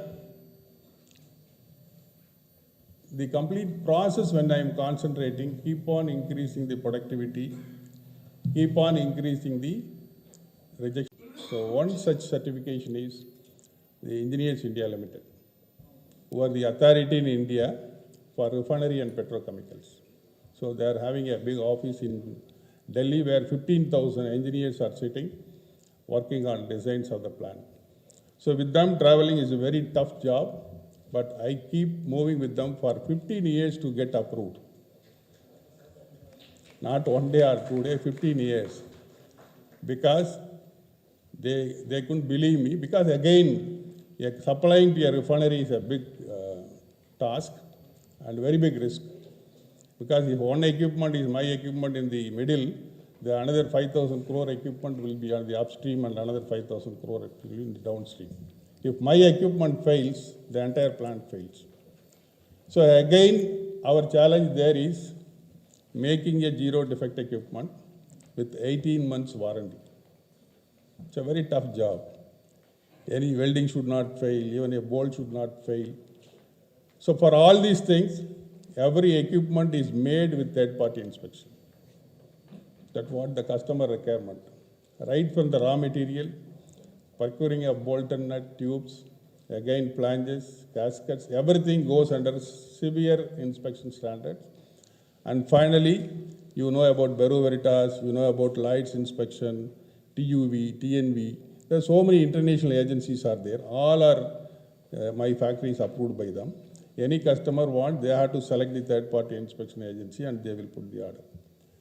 So I am telling no, once you keep on increasing this capability of the industry and more certification and criticality, then you stand out from your competitors. So now our factory is ranked as one of the top 10 companies in India in making selective heat exchanger. And I am very proud to say, in South India, we have made a single piece 400 tons, exported to Expand Mobile, USA, with Chennai port. I made it, but I couldn't transport it to the Chennai port because of the restrictions by the police and highway authorities. So 1 month I have struggled. Finally, we made a long route, about traveling about 150 kilometers around Chennai. Then finally we reached the port. So those problems are there, but still, USA, when it is landed, I send my son, better you go there when it is received by the customer, because something may happen, then we could not bear the loss. So he went there, and he said, everybody is coming around the equipment, nobody is believing whether it is from India.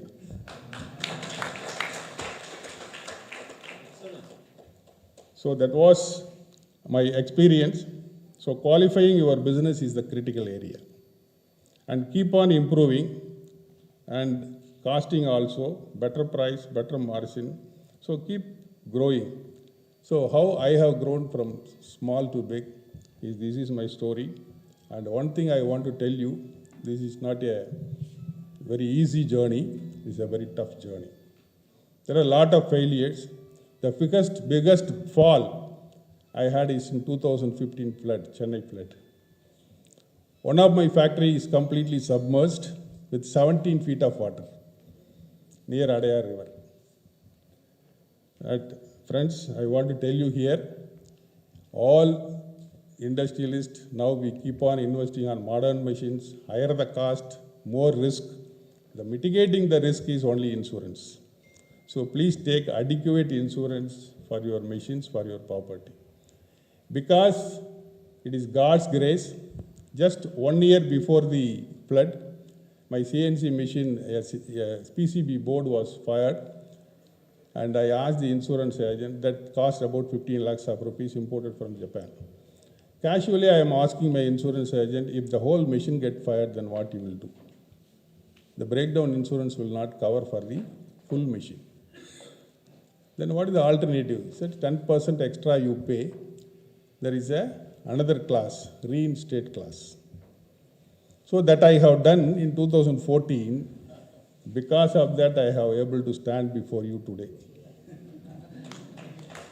So ladies and gentlemen, doing business is one thing. Another thing, properly you have to secure your business and industry by doing proper insurance.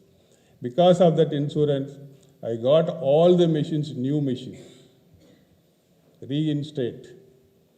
That only class has saved me, and I only recommend that you have to take this point from me. Then now recently I went to USA and a couple of visit to UK also.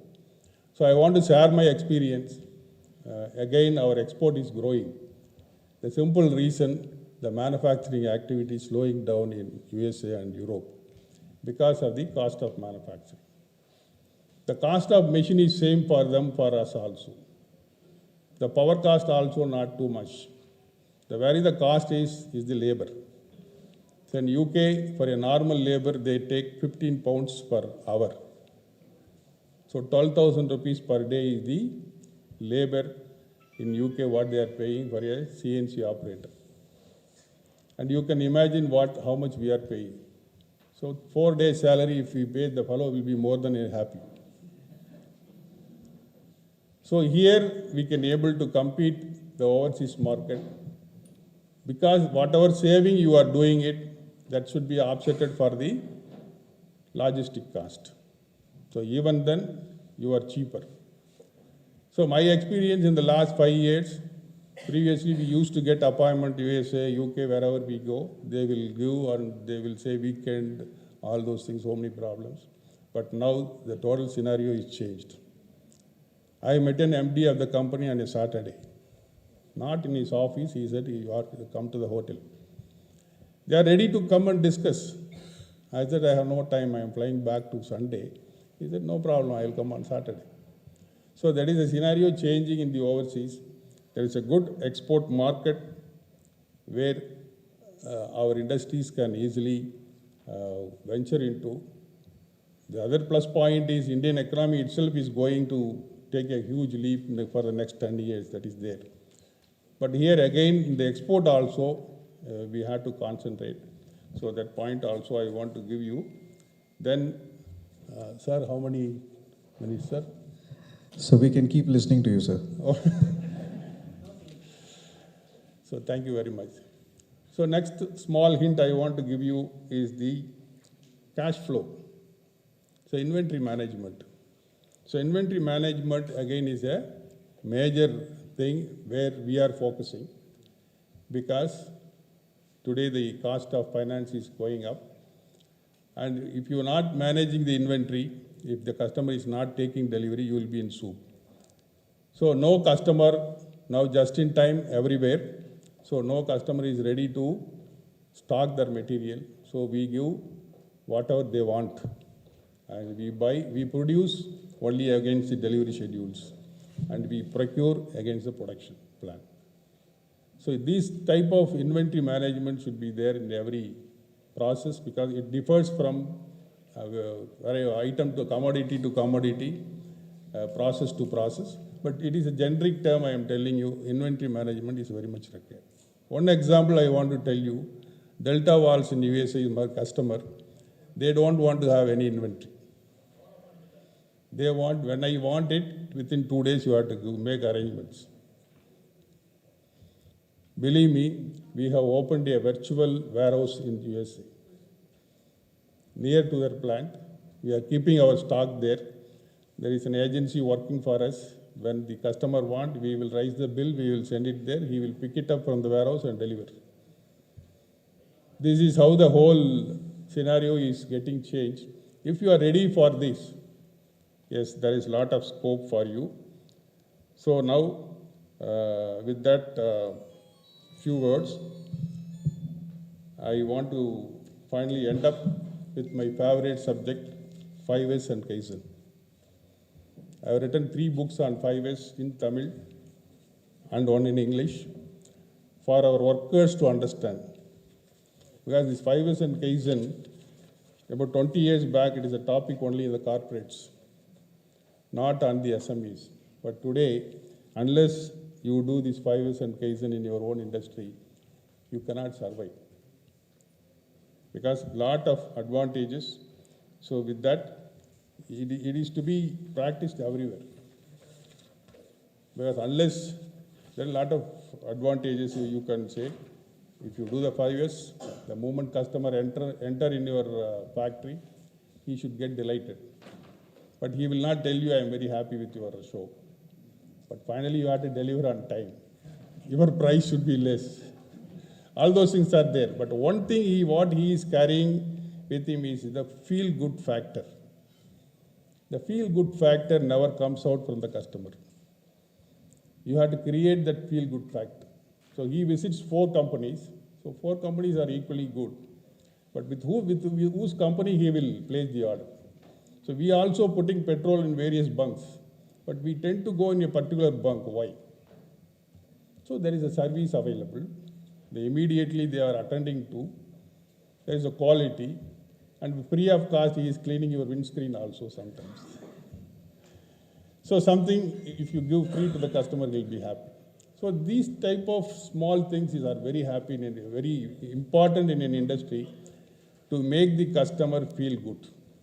So that is another thing I have learned when I travel with L&T. And finally, now we can able to attract the international customers. Now I have about more than 10 customers internationally. So they want to place repeated orders. And Kaizen, as you all know, cutting cost is not a simple thing. Unless you do the continuous improvement in your process, it is impossible to reduce the cost. That may be on the material, that may be on the cycle time, that may be on the man hour. So whatever it may be, you have to continuously work on, do this, then build the quality, increase the productivity, and finally keep developing new components. That is also very important. So with these few words, I want to thank once again for the organizers, Texas Venture, for the opportunity given to me. Thank you very much.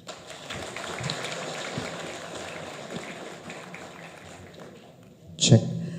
That was a master class on how do we improvise in business. Strategies, I really love the 1/3. Ladies and gentlemen, the son of the soil, can we have a bigger round of applause? This man has made us proud.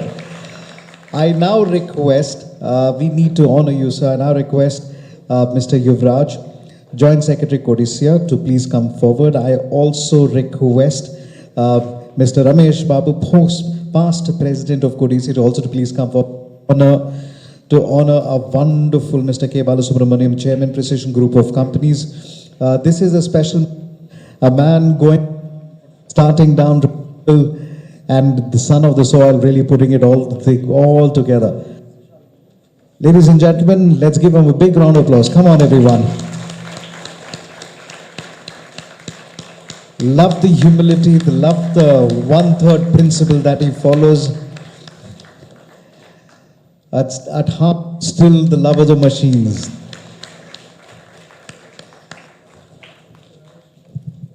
Mr. Ramesh Babu will now hand over the memento on behalf of all of us. Ladies and gentlemen, Varamana check.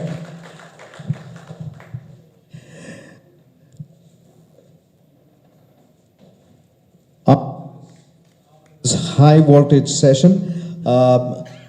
If you have asked us for time for networking, we're going to be breaking down for 15 minutes, high tea, and we at 6:45. At 6:45, we'll be back.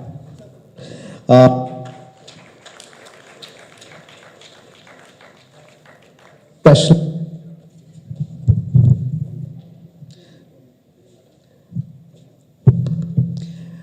That's a special gesture to our wonderful Subramaniam. Thank you, gentlemen. Ladies and gentlemen, we're going to proceed for high tea. We'll be 6:47.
this event.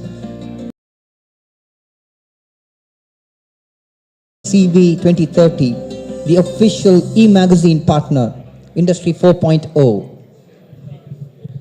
May I request all to be seated, please?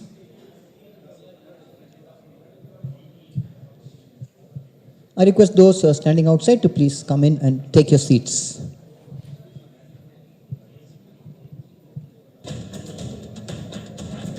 Time for the visual interlude.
Very, very happy to have with us. I know there are a lot of Rolls-Royce fans in this wonderful audience. We have with us Mr. Kishore Jayaraman, the President, India and South Asia of Rolls-Royce. Mr. Kishore Jayaraman is the President for Rolls-Royce India and South Asia. Since taking over the role 10 years ago, he has been instrumental in driving strategic focus and significant expansion across the Rolls-Royce civil aerospace, defense and power system businesses. A strong proponent of technology innovation, he led the establishment of Rolls-Royce digital and engineering capabilities in India that now contribute significantly to global development projects. He also leads the growth of companies' manufacturing and sourcing footprints in India, joint ventures with Hindustan Aeronautics Limited and Force Motors, as well as key partnership. Prior to joining Rolls-Royce, he held diverse leadership roles across markets at GE for 23 years, and his last assignment was as President and CEO of GE Energy South Asia. Based in New Delhi, India, he serves on several boards and is at the helm of industry committees and association while being a champion for sustainability and strategic ecosystem evolution for the present and the future. Ladies and gentlemen, Mr. Kishore was recently awarded an honorary officer of the Order of the British Empire by Her Majesty the Queen for services to international trade and investment with a key focus on promotion of India, UK and trade. Ladies and gentlemen, let's give him a big Coimbatore welcome once again. And if I can request the members of your audience, please turn your mobile phones on silent mode. Thank you.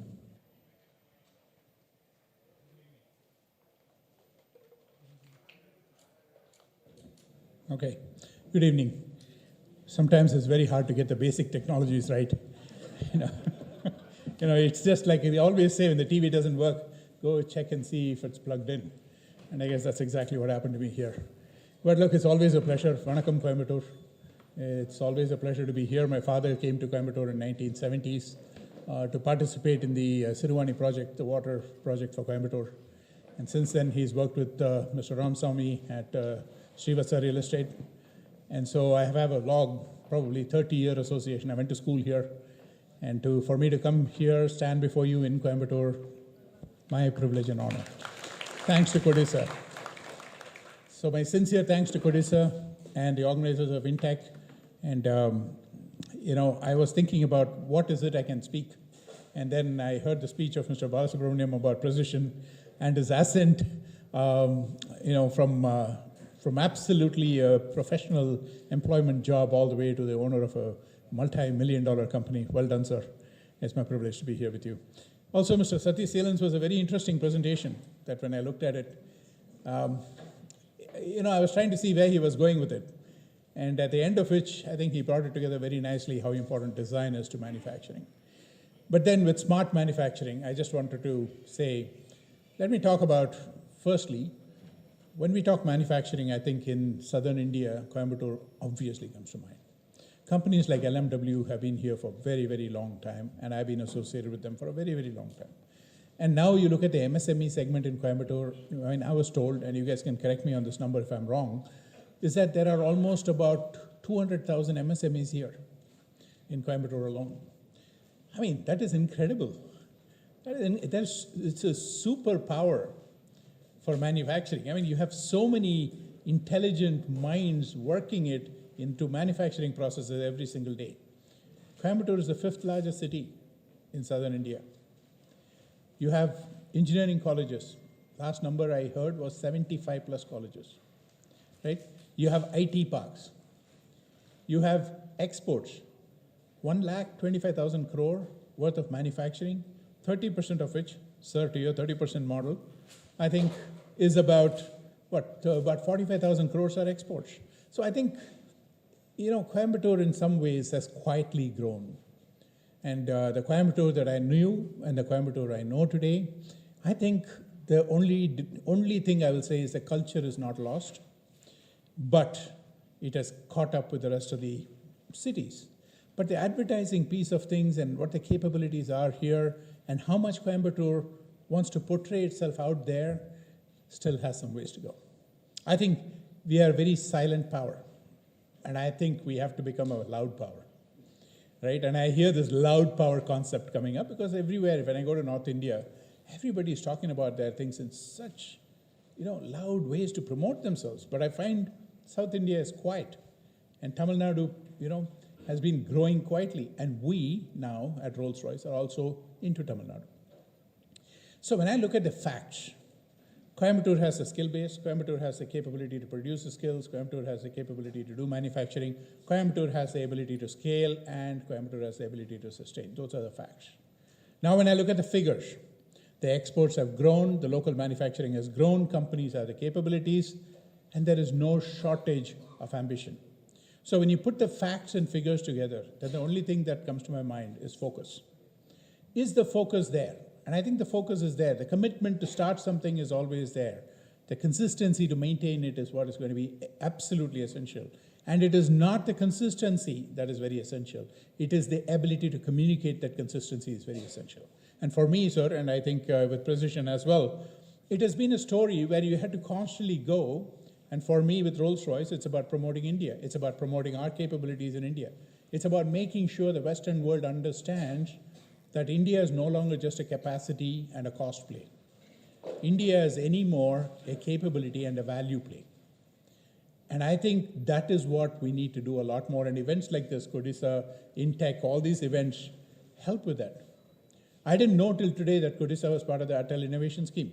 I did not know they were part of the Defense Innovation. I didn't know this.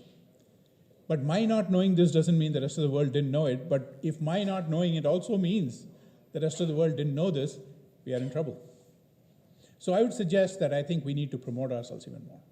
I think it is very, very important that we need to come out and talk more about our successes at various places, at various forums, even higher. That's my personal feeling. But now having said that, when we look at it, the defense corridor. So when we are growing in Bangalore, our first factory was full. And we said, where do we go from here? At that point in time, the first thought was, let's look at the defense corridors. We are a defense company as well. And so when you looked at the defense corridors, Uttar Pradesh and Tamil Nadu, and because we were in Bangalore, it was easy to look at Tamil Nadu. And when we looked at Tamil Nadu, and when we looked at the Tamil Nadu government's real ambitions to grow in manufacturing, real ambitions to push business forward, I was blown away completely. I was there with the Tamil Nadu government. This was last year, primarily early part of last year and previous year. I mean, they were so pushy, wanting us to come here and do business. The hunger was there. And when we came in, we found it, we didn't have to go anywhere else. Andhra KTR used to be that pushy. I've seen that, right? They started, Telangana. Andhra was a little bit backwards on that one. Karnataka started this whole thing of pushing industry to come into their state. But Tamil Nadu getting there was not something I had known about. And when we knew about it and the way they came at it, we went and put our factory in Hosur. Our factory in Hosur was built in 5 months. 5 months. We had to blast ground, rocks. And if you go there, I always get confused between SIPCOT and TIDCO and a lot of these organizations. But as far as I'm concerned, it's a Tamil Nadu organization. And the Tamil Nadu organization, the way that they said, okay, here's your land allocation, here's everything. You tell us what permits you want. You tell us when water is needed, electricity is needed. And we had to go do that whole land leveling. We did that land leveling, built up that facility. And when we went and said, okay, we're ready for electricity, we're ready for water, you got it like this. Now, when you have the government supporting it, and I'm sure there will be people who would have had bad experiences, but our experience was phenomenal here, right? Now that factory is into full production. I'm not joking when I say this. We started it around October last year. We are into full production. That factory we have already sold out. And we have not sold it out just to Rolls-Royce. The success story of the first factory gave us the credibility to go into the second factory, which gave us the ability to prove to other people. So we're not just suppliers to Rolls-Royce, we supply to Pratt & Whitney and GE as well through our facility. We have become a true aerospace manufacturing facility in southern India. And for us, that didn't happen because aero engines are very complicated. And with aero engines, precision is everything. Approvals are absolutely a nightmarish process. But when you clear it, and when you're able to say that we can do it, we got almost 400 parts approval done globally. And we had another 200 parts approved here in Hosur, for the Hosur, 600 parts approved. And then we keep building that business, and we have the capability to build 5 more facilities. Hosur plant, when we interviewed people, there were almost, I'm scared to say the numbers, but I think it was more like 35,000 or some number of people who applied. 35,000 people in Hosur. We ended up taking only 135 people. That's all we needed. That's all we needed. But HR was stretched thin, to say the least, right?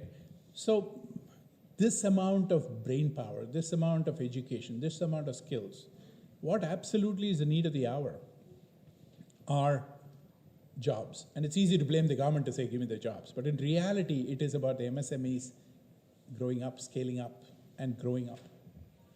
The jobs are going to come from there.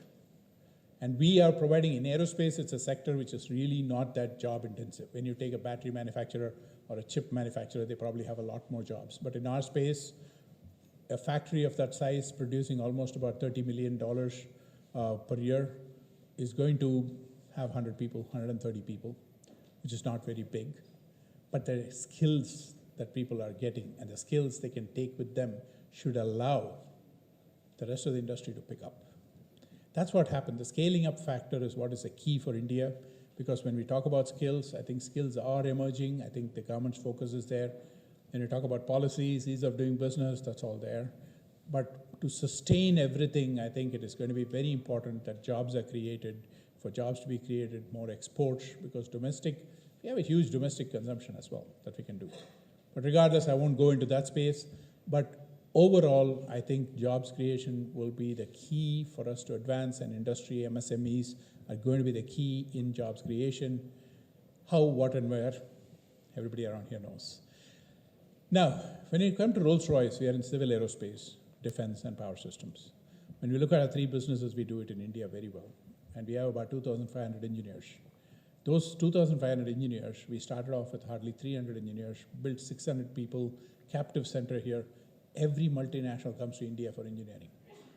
Then they all move into some sort of business services, IT. That's the services side. But nobody comes in for manufacturing in the first step. But now today, most of the Western world companies want to come to India for manufacturing because of the China plus one factor to a small portion. But more importantly is the capability gap that has really been filled. And like I said, there's no shortage of people. Applicants of 35,000, all engineers, is easy. And I'm sure the brand carries some value in there. But I'm also certain that they're also looking at the job of what they're going to do, the skills they're going to learn, and the space that they're going to get into. And I believe, when I look at Rolls-Royce in India, we have the capability to do more supply chain, which we will do. We have 2 joint ventures, one in Pune, one in Bangalore. The Bangalore one I talked about. Pune one also does about 400 crores for us. And that too, because of COVID, we got delayed. But if not for COVID, we would have been producing 1,000 engines today. And again, the Indian market has the capability to absorb that. The future gets into data centers. The future gets into recip engines and airports. We have 200 airports that have come up. And all of them need backup power. All of them need reciprocating engines. And we employ about 200 people there. But scale of employment is only going to come from number of companies that grow at the same rate. And that is what, whenever I look at it and say, how can India really grow? It is going to grow from that scale of production. And today, I believe we are at a tipping point in a lot of ways, but it is also ours to lose. And where companies like Rolls-Royce look for is a quality, and for us in aerospace, it's, if we fail in quality, we are done.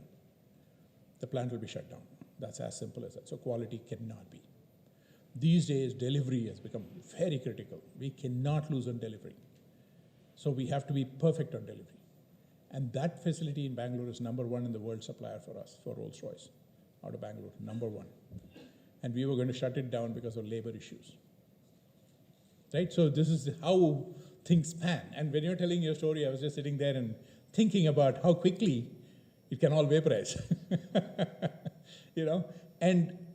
And that requires that, people like me, my job was to make sure it never shuts down. Right? So that's where I had to go in there and work with the government of Karnataka, which was very, very, very, very pro-business at that time. This was, I'd say, 2017, 16, 17. And now after COVID, we performed better than the world during COVID. Our people worked during COVID. We protected all of them. None of them had COVID when they worked. We went and served the local hospitals as well with our people. It's all possible here. And that same attitude of it's all possible has to show up and has to be spoken about. And the communications is a very key part in this whole equation. And I say this because I have to do this very frequently, and I'm playing the same model out here. I have to go communicate almost every month to all our senior leaders about why we are great in India. And I think that same model should apply to everybody. Everybody becomes in business a salesperson. And I think if you don't have that, then you sell, you get the product, you deliver, things start growing. And I have seen this over the last 20 years in India now. Now, last but not the least, I think what I wanted to share with you is that whenever we try to do something in India, and I was talking to our IP lawyer friend here, and people suspect that in India still IP, if they bring it in, will be stolen. It is a myth. It is not at all true. I have not seen a single case in 20 years. So when somebody comes and says, give me the technology for engines, they're saying that, well, I don't know why I would give you the technology, because I created the technology. First, I spent the money. Second, if I just bring the technology, somebody will take it away. That is wrong, and I don't think it is there, and I think all of us have to convey the message that IP, it's a very stable environment where IP is very safe. And this is what I have heard with a few other companies, with my colleagues in the industry. But then when you cross the IP, the best way to have IP protection, in my view, which now is Rolls-Royce's view, is co-creation. We create the IP in India.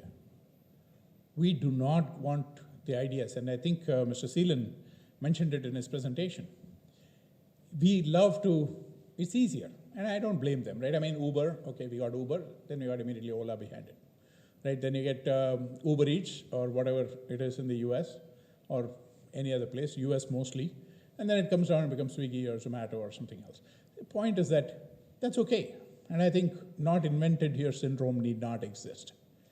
But at the end of the day, what is invented here is a question to ask as well. And we are great at innovation. And with Mr. Seelan's presentation, I was just watching carefully, because we should not confuse between invention and innovation. I think with the Kaizen techniques that you're mentioning, it is nothing but pure innovation.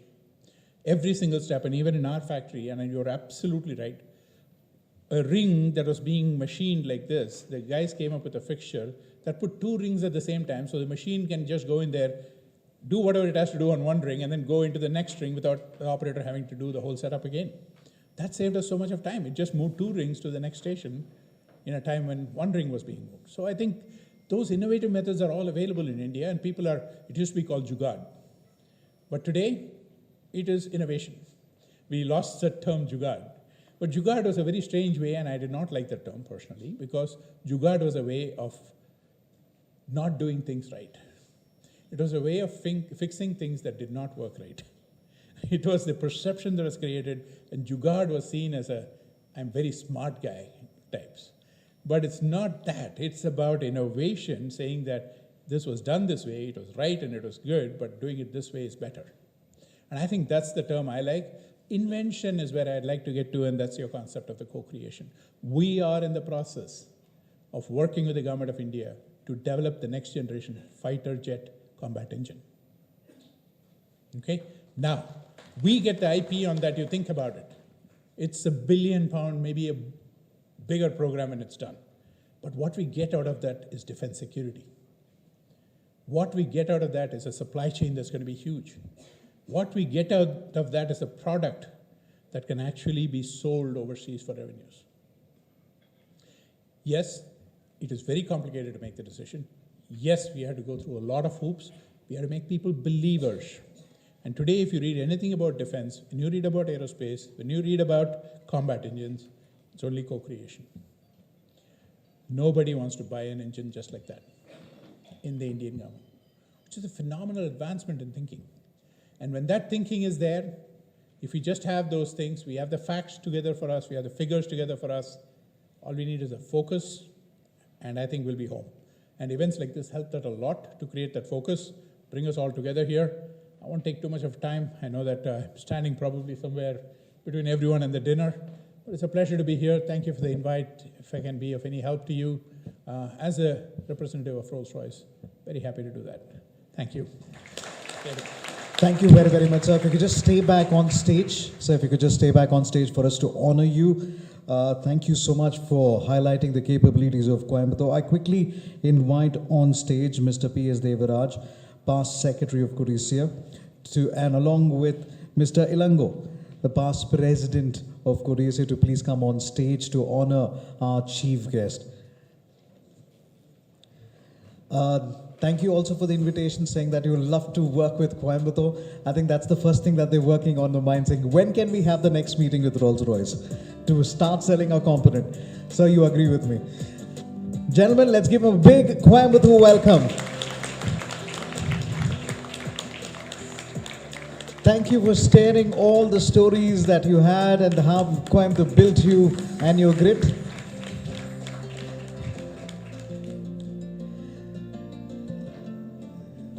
As Mr. Devaraj honors our chief guest, it's time for Mr. Ilango to hand over a special memento to our chief guest. Let's give him the biggest applause that we've seen or heard in this auditorium. Come on, everybody, clap your hands.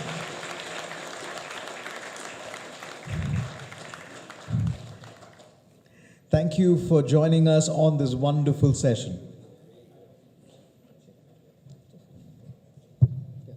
Check. All right, now we move on to the next part of our agenda. We now move on to the next part of our agenda. It's a proud privilege to welcome our next guest of honor of the evening. This dynamic partner of A.K. Milesamy and Associates LLP, AKM, has been instrumental in steering the firm to unparalleled heights of legal excellence. Founded in 1956 by her father, Mr. A.K. Milesamy in Chennai, AKM boasts of over 6 decades of prominence in the legal arena, offering a nationwide comprehensive suite of legal consultation and litigation. The firm is led by experienced partners and guided by senior corporate advisors and former judges, making it a cornerstone of legal expertise in India. With an impressive career spanning over 18 years, she has transformed AKM into a powerhouse of legal innovation and client trust. Her academic credentials are as distinguished as her professional journey, holding dual undergraduate and master's degrees, including an LLM in International Business Law from the University of Manchester, UK. This global perspective enriches AKM's approach to international legal matters, specializing in corporate laws, intellectual property rights, data privacy laws, and technology laws. She is a trusted advisor to a diverse range of corporate clients. Her expertise in IPR is particularly noteworthy. She is adept at navigating the complexities of intellectual property, providing robust protection strategies for patents, trademarks, copyrights, designs, and trade secrets. Her proficiency ensures that clients' intellectual assets are safeguarded and leveraged to their fullest potential, fostering innovation and competitive advantage for various verticals and sectors, be it a startup or huge conglomerates. Beyond her legal practice, she is deeply engaged with various business chambers, educational institutions, and industry associations. Through these platforms, she not only advocates for legal and regulatory advancements, but also contributes to shaping policies that impact the business and legal landscape. We are proud to present before you Ms. Subhadra Mailswamy, and we now request her to give a speech on intellectual property, building value and growth for SMEs. Welcome, ma'am.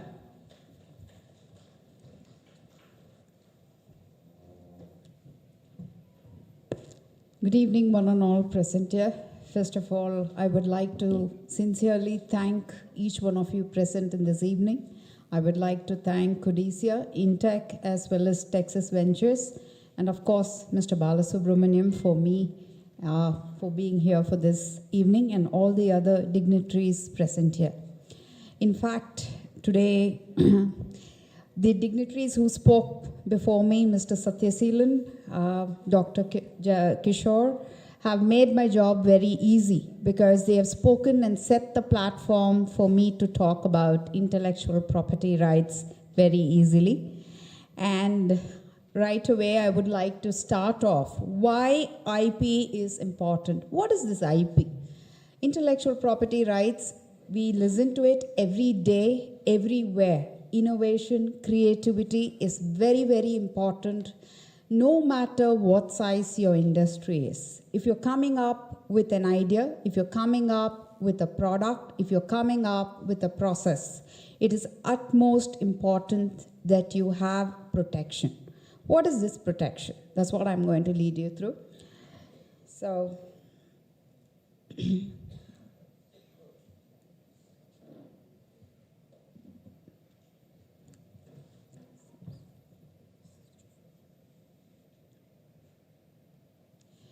I've just had a small presentation on what are SMEs for us to just understand. As you all know, it's very small and medium enterprises. It's a basic generic term which we always use. And I've also listed down the classification with the investment thresholds as well as the turnover thresholds, where small enterprise is between 1 crore and 10 crores, and the turnover is between 5 to 50 crores.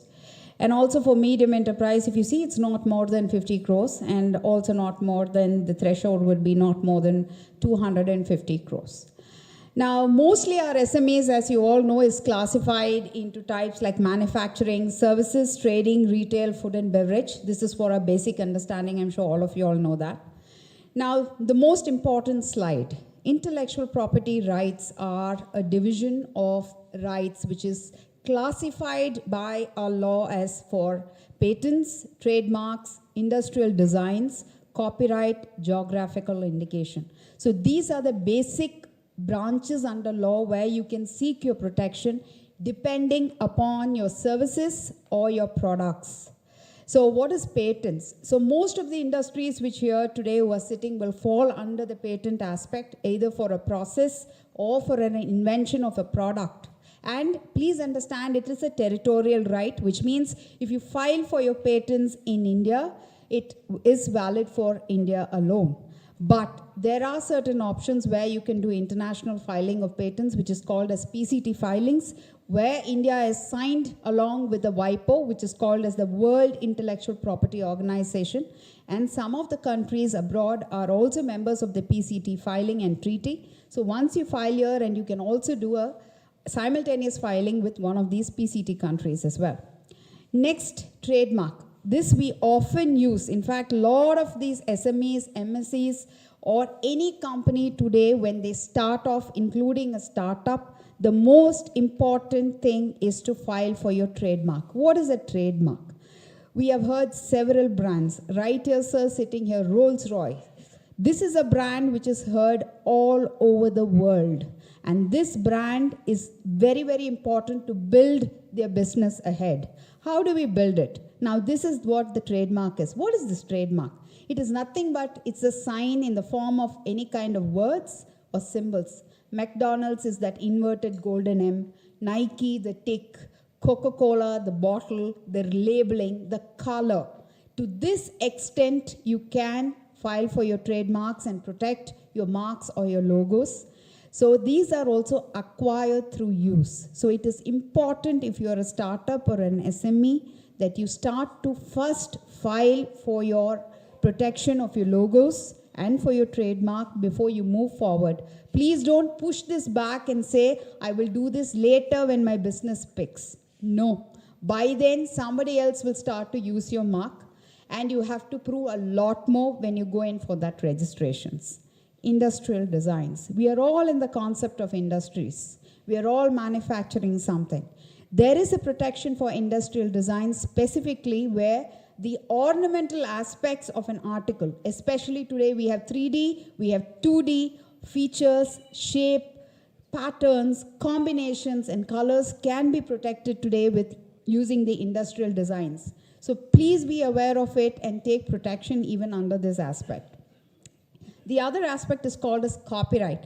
Now, this will not be mostly used for you, but still, it is an expression of any kind of idea or sometimes even the process or any books. In fact, in the field of music or art, if you are into any of these, you can use the copyrights to protect your art, your architecture to a large extent. In fact, computer software programs can be protected using the copyright.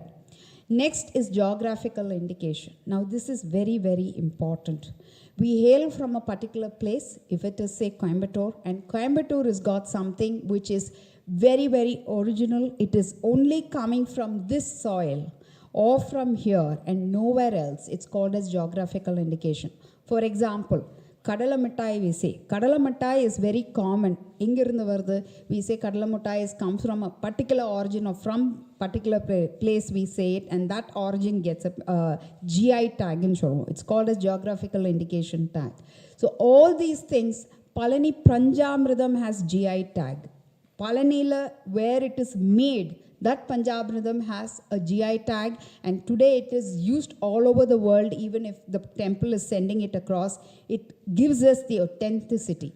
So when we start to use IP or when we protect and start registering IP, it helps for your business growth. It helps for your brand building right from the beginning. So it is essential that you register your IP way in the beginning, but before you register, it is also required for you to understand under which area you need to make your registrations, right? Patents. Now, as I told you, what is this patent? It is an exclusive territorial right for a particular invention or a process. Whatever we invent doesn't mean it will fall into, I've invented something new. For you and me, it may be new, but there is already somebody who has done it. It's already in the market. Unless there are certain clauses where you have to tick and see whether it falls under innovation, it is really new. Sometimes even combinations can be new, and if you invent it, then that also falls under patent. Once you file a patent, there are a lot of benefits. Tax benefits are there for a lot of companies. In fact, government gives you a lot of, almost about 10% there is tax reductions. Once you file your patents, you have high return on investments. Because any company, once they know you have a patent protection, they are very safe. Like Sir clearly said, nobody does an infringement and an IP is protected. Your invention, your idea or your product is protected once you go out in the market and you can scale it up. More and more people outside the country will come to make business with you because they know it is safeguarded. There's a brand which you're creating once you start to do this. It gives you an advantage over your business as well. More than anything, it encourages a lot of collaborative partnerships from a lot of other companies as well. You co-create things. This helps it to a large extent, and also it gives you a legal protection. Infringements cannot be done. Today, with the development of so much of technology, 3D printing has come into being. With 3D printing, there are a lot of infringements which are happening because for already patented products, people are also printing something and there is infringement happening. So we are still, the law is very, very dynamic on these aspects of patents, which we are still working on, with WIPO is also working on. So there is a lot more we have to go. But before we dive into all these things, it is essential at least for us to have a basic protections in place. Now there are also a lot of government initiatives, a lot of schemes for startups and MSMEs are given, especially 80% reductions on patent filing. Please, there is a myth where everybody says IP filing is expensive. IP filing is not expensive if you are an MSME, if you have registered as an MSME, or if you have registered as a startup. You have government schemes and grants which you could very well use, right? And there is also 10% reductions on filing of any kind of online fee reductions are also there. You have the credit guarantee fund schemes also for MSMEs which are present. The Udayam registration is also very, very important for MSMEs because you have subsidized interest, you have a lot of discounts on intellectual property registrations, tax exemptions, concessions and water, and in fact also on your electricity bills.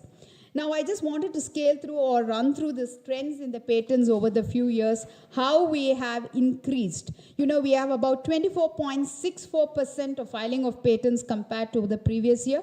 We have increased so much. And the domestic filing of patent applications is gone from 52.29% of total filing as compared to 44.41 from 2021 to 2022.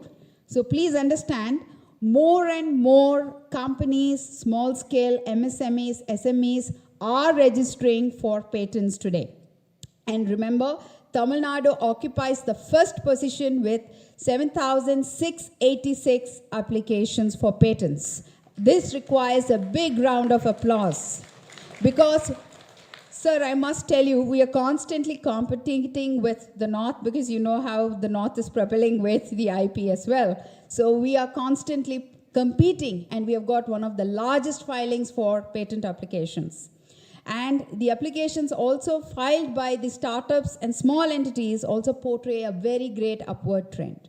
Now, I wanted to explain to you all the basics of trademark. Like I said, it is nothing but acquired and distinctive signs or your own logos, your own brand identity. With filing of trademarks, please understand you're also building a lot of brand awareness and brand building for your own business. You have to showcase yourself in this market that you're unique, you are different. And when you build your brand, there is a goodwill which you're creating. Over the time, people will start to also recognize a particular logo, a symbol. So it is utmost important. So that's what is goodwill and brand value creations. It's a long-term investment. So please don't think that today, oh my God, the expenditure. It is an investment for you. IP is something which multiplies as your business multiplies. Your turnover, your money is important, but your most valuable asset is your IP. And IP has its own audit and valuations which are done when you want to sell your company or merge your company as well. It is all to do today with the brand, right? And global registrations of your trademarks can also be done. It's at most important.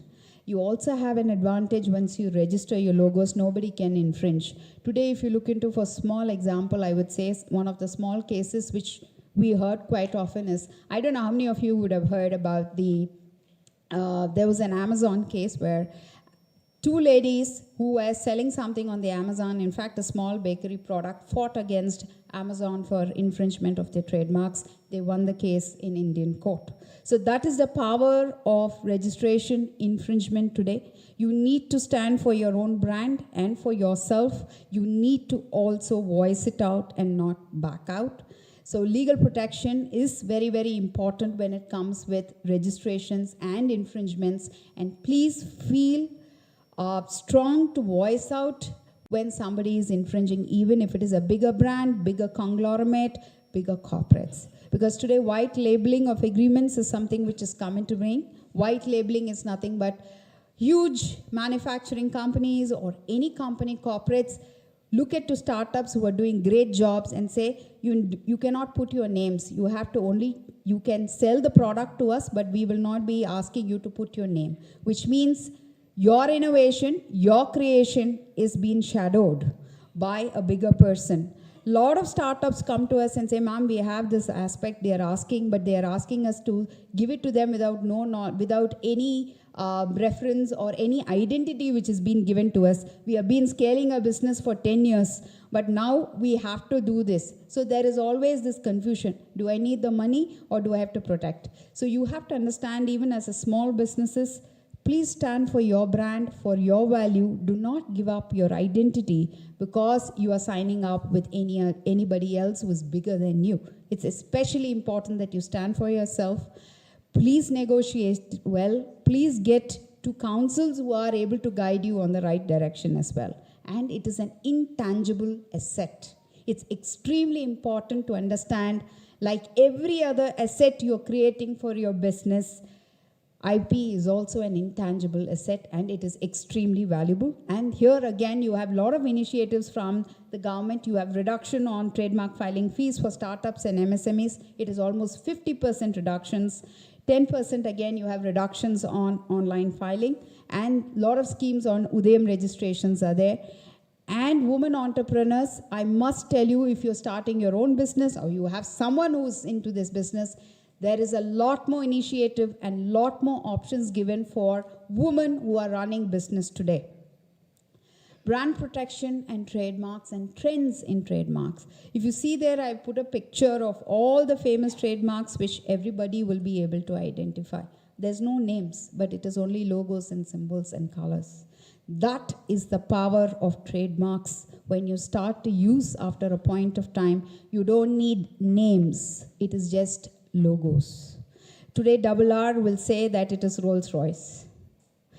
So today, if you see the WW, it's Volkswagen. Today, if you see Mercedes-Benz, you know Mercedes-Benz. You know Honda. You know anything from the symbol, Pepsi, Coca-Cola. That is a power of logo and brand building which has been done over years together. It is not today, tomorrow. Consistency, as Sir said, is very important, even on your brand building and carrying forward your business and protecting the brand.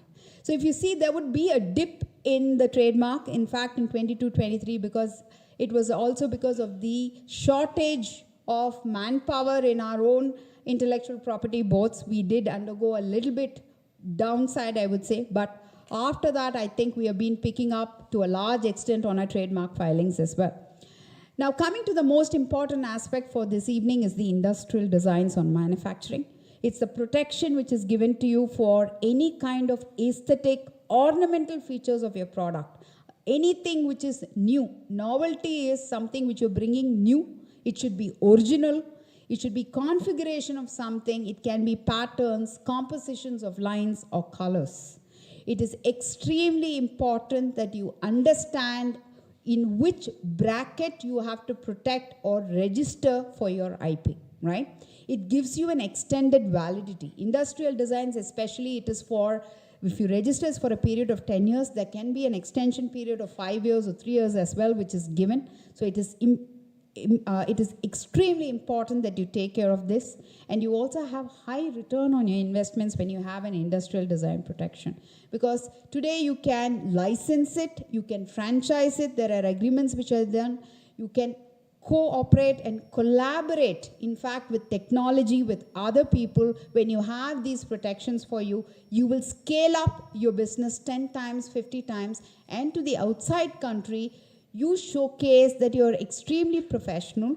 You also showcase that you're very strong on your brand building and what kind of organization or a brand which you're trying and scaling up when you have these protections in place. And of course, it also promotes to a large extent fair market competition. When we have these protections, you compete with each other. You say, yeah, this is like the herd mentality. Somebody is done. Herd mentality is not what the Westerns do, we also do. It is also some good concepts of herd mentality also has to be there. When your friends are competing and registering their IPs, it is time for you also to register your IPs on time. You cannot delay your IP filings at any cost and say you will do it later on. And please understand, Tamil Nadu took 3rd position with respect to the highest number of design applications which have been filed this time.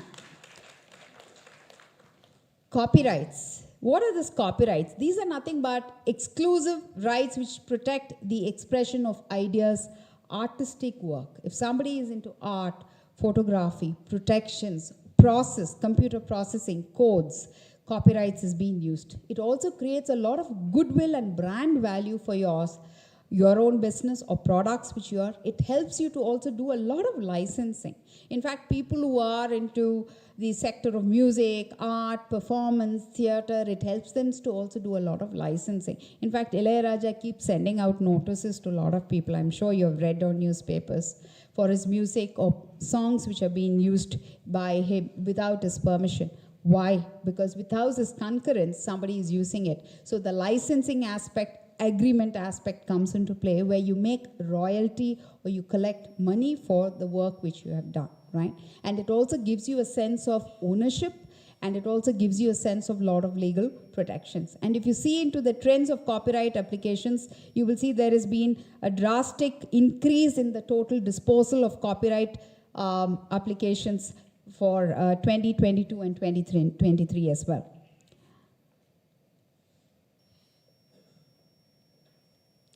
GI. Like I told you, what is this GI? It is from one particular place where an origin of a product comes from being. For Dindigul. Dindigul is famous for what? Everybody knows Pootu. Dindigul Pootu has a GI tag. Today, anybody who uses, you can become an authorized user. If you're using Dindigul Pootu to manufacturing and you're sending across, if you become an authorized user using a GI tag, your value of your product multiplies. The commercial value when you're selling across the globe multiplies. 2 weeks back, the World Intellectual Property Organization, which is the most important organization on the intellectual property rights and protection, has come up with a new treaty which is called as the genetic knowledge as well as the traditional knowledge, where they combine both, and a treaty has been signed where hereafterwards, if any manufacturing unit or any company or anyone, if they are selling a product or patenting a process using a product from a particular origin, they have to disclose. For example, there was a fight between turmeric, manjal. Erode manjal, in fact, has GI tag. Erode manjal is used by a lot of people here who are manufacturing. When they use the GI tag, the commercial value increases. Not many use it because you have to become an authorized user or an authorized agent. That application is just 10 rupees, but the awareness is not there for people to take it and use it. So turmeric was a dilemma where US said, we found turmeric, we are the first. US fought for neem. They fought for neem, they fought for basmati, saying this is all our product, but we have been using it from age old. Same way there are a lot of Ayurvedic treatments which we have been doing, which we have been manufacturing. Traditional knowledge. Nama Pati Vaidyam, Tata Vaidyam has been done. Today, all these things is a must that we have. It is being protected today. If somebody is using this, they have to disclose and give where the product is coming from, and they have to give credit to the origin. So once you do that, it enhances the reputation of the goods. In fact, silk, Kanjivaram is very famous for that. That also helps. In the manufacturing sector, a lot of people use products from different places which is authentic. This shows the authenticity. It is coming from one particular place and nowhere else it has been produced. So that helps us into a large extent, where you have a lot of legal protections are given once you have a GI to yourself. It also helps cluster development, and what we say is one district, one voice was a new thing which our government was promoting. And Go Local is something which we were promoting as well, where we promote our own original products from our own country, from our own places to a large extent. That is the use of GI.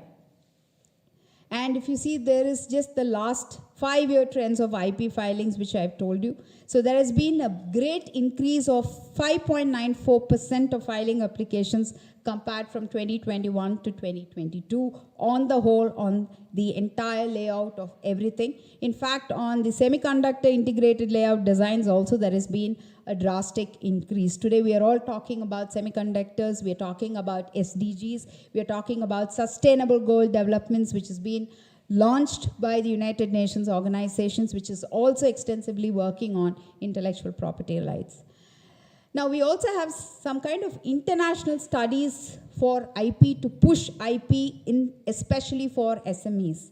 So there is a joint project which is called as EPO and EUIPO, which is the European Observatory on Infringements of IP, where high growth of firms on IPR is being vouched for. And here, if you see, SMEs with at least one IPR are at 21% likely to propel and grow, and 10% more likely to become an HGF.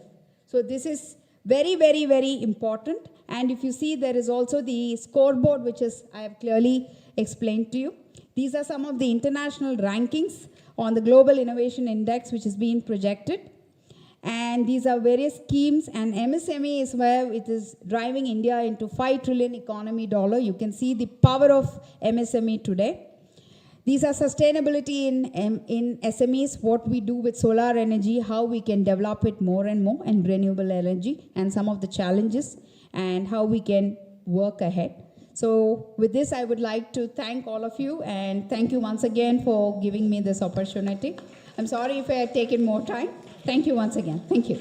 Thank you, ma'am, for that very enlightening speech. I think the two major takeaways is a king can build a palace, but if he does not employ proper security guards, he is in trouble. The major thing is it's not an expenditure, it's an investment. So I request all the industrialists to keep this in mind. Thank you very much, ma'am, for the eye-opening speech. It's now my pleasure to invite Mr. Raja Mahindran, EC member of CODISSIA, and Mr. Shivakumar, Assistant Joint Secretary of CODISSIA, to come and do the honors.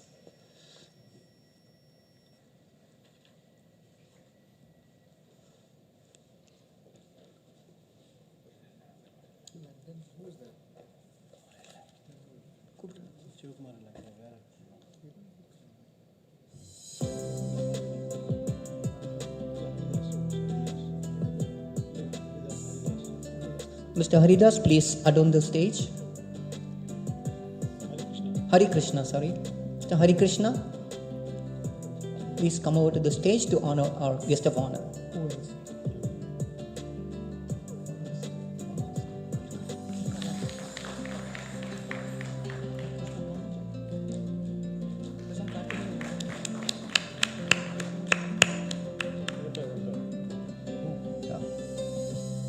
Mr. Hari Krishna, welcome, sir.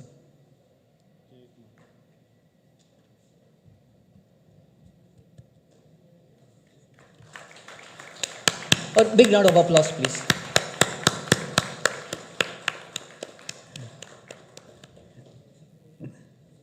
Thank you very much for that session. So innovation is an implant for future manufacturing, and it's time for us to introduce our next speaker, Mr. Thirumalai Kumar. who has more than 18 years of experience on industrial automation, IT and OT and digital twin solutions, currently heads the research group known as the Autonomous System and Control at Siemens Technology Bangalore, working on accelerating the adoption of autonomous systems into Indian industry that impacts employee safety and organization sustainability.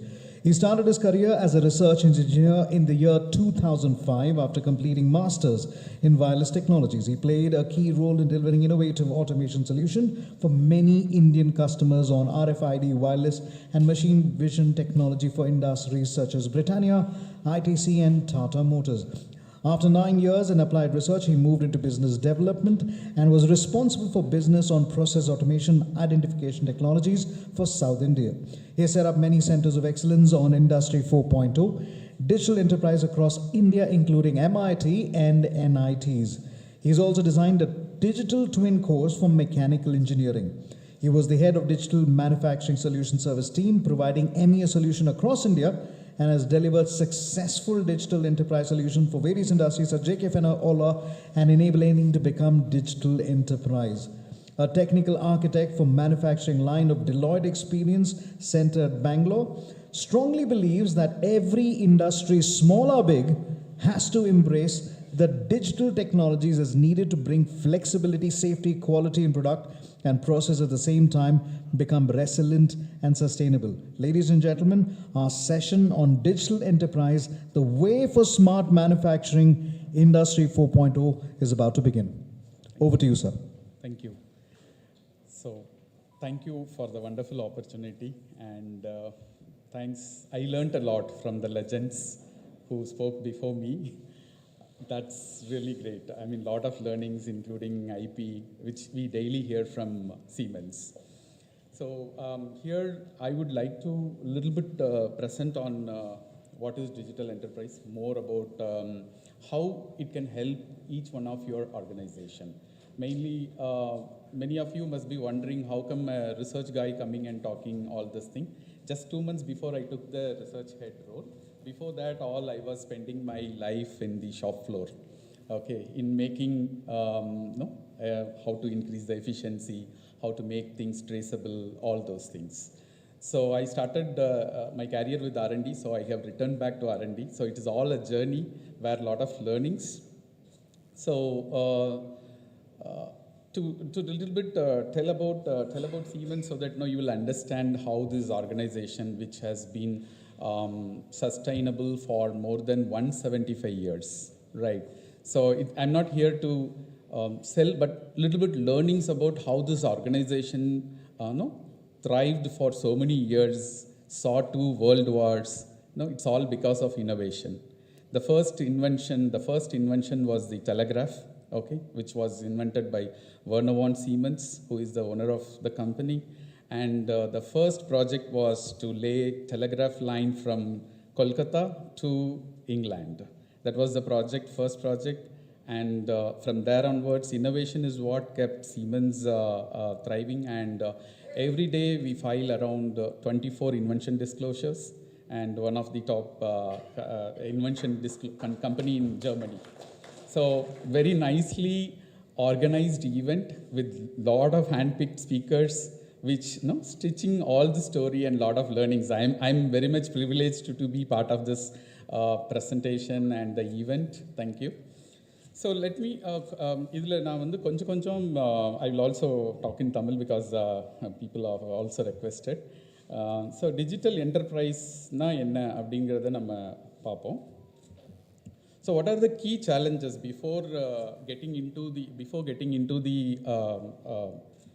why digital enterprise? First, என்னென்ன problem பார்த்தீங்கன்னா இன்னைக்கு வந்து மார்க்கெட்டில் இதெல்லாம் தான் ப்ராப்ளமாக இருக்குது. ஒன்று வந்து ஃப்ளெக்சிபிலிட்டினா என்ன? Because customers' requirement is getting increased. Like sir was telling, he was working for one customer. Like Ponnusamy sir, I was speaking. He was working with one customer. He was giving good amount of business. Now there is a dip in the business, for example. Okay, how to take it to the next customer? So flexible இருக்கணும். உங்க production unit, your production design, everything has to be flexible. That means how quick உங்க design change பண்ண முடியும். How quick you can get it to the newer market or new customer. Speed, of course. கண்டிப்பாக speed வேணும், productivity improvement வேணும். Of course, high quality, as Sir was telling, Kishore Sir was telling, quality is important and even more important in this era of social media. ஒரு சின்ன problem வந்தாலுமே it's like it spreads across and it damages the reputation of the company and the trademark of our what Subhatra madam was telling. And then operational resilience. So this is also very much important with dynamics of market and all those things. You should be resilient for all those stuff. And of course, sustainable, scalable. How can you make it more scalable, your thing? So your productivity, everything has to be, if you are having digital, then you can really scale it up. You know the market, you know how to have just in time, just in sequence. These are the things which today every company is talking because they wanted to reduce the inventory, as exactly the sir was telling. So to make all these things possible, you should have everything digitalized. Not only certain portion, but everything. So digital enterprise is all about digitizing every operations, right from all your, I mean, the finance and most of the things are already digitalized with the ERP layer, but the production is what very tough because it has the connection between OT and IT, right? Operational technology and the IT. IT alone means it's easy. But when it comes to OT, then that's a different domain. That electrical, you need to connect with the electrical to find what is your energy, and at the same time that data has to go to IT. So this is the challenge, and who is the master of it? As sir was telling, you need to be with one of the company which has proven. So that will help. I'm not saying that you need to be only with Siemens. Siemens has, it's like a mall, right? We also go to mall, at the same time we also go to a shop, right? The shop also we will go. Like that, Siemens has end-to-end.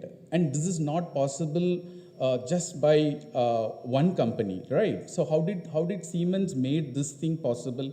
To have end-to-end. You take an industry, you have everything. You talk about sensor, you talk about software, you have everything end-to-end, right? So how this was possible? That is because of acquiring a lot of companies. So the software, what we have today, you may not believe it, it is a combination of 98 or also organization which is acquired and put together, and the complete thing is connected, and that's where we were able to make the digital enterprise concept. Today, so what is digital enterprise? It's a holistic digitalization approach. So digitalization na ennangiradha nama purinjikkanum. So what is digitalization?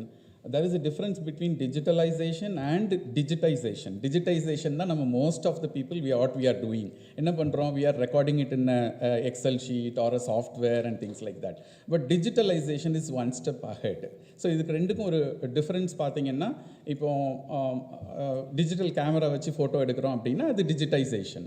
But today iPhone all, it will recognize, okay, photo eduthavana, okay, this is Thiru, this is Ponnusami sir. So how did it's doing an analytics behind, right? That's what digitalization. So you have to, digitalization is what you should embrace, not digitalization. So which all with the AI and all those things, digitalization is what important, and in every phases. And to start with, I think for everyone it is not feasible to go into a complete digital enterprise. No, I'm not saying that go in one bang. It's not possible at all. But you have to take smaller steps, strategize. What is the first thing you need?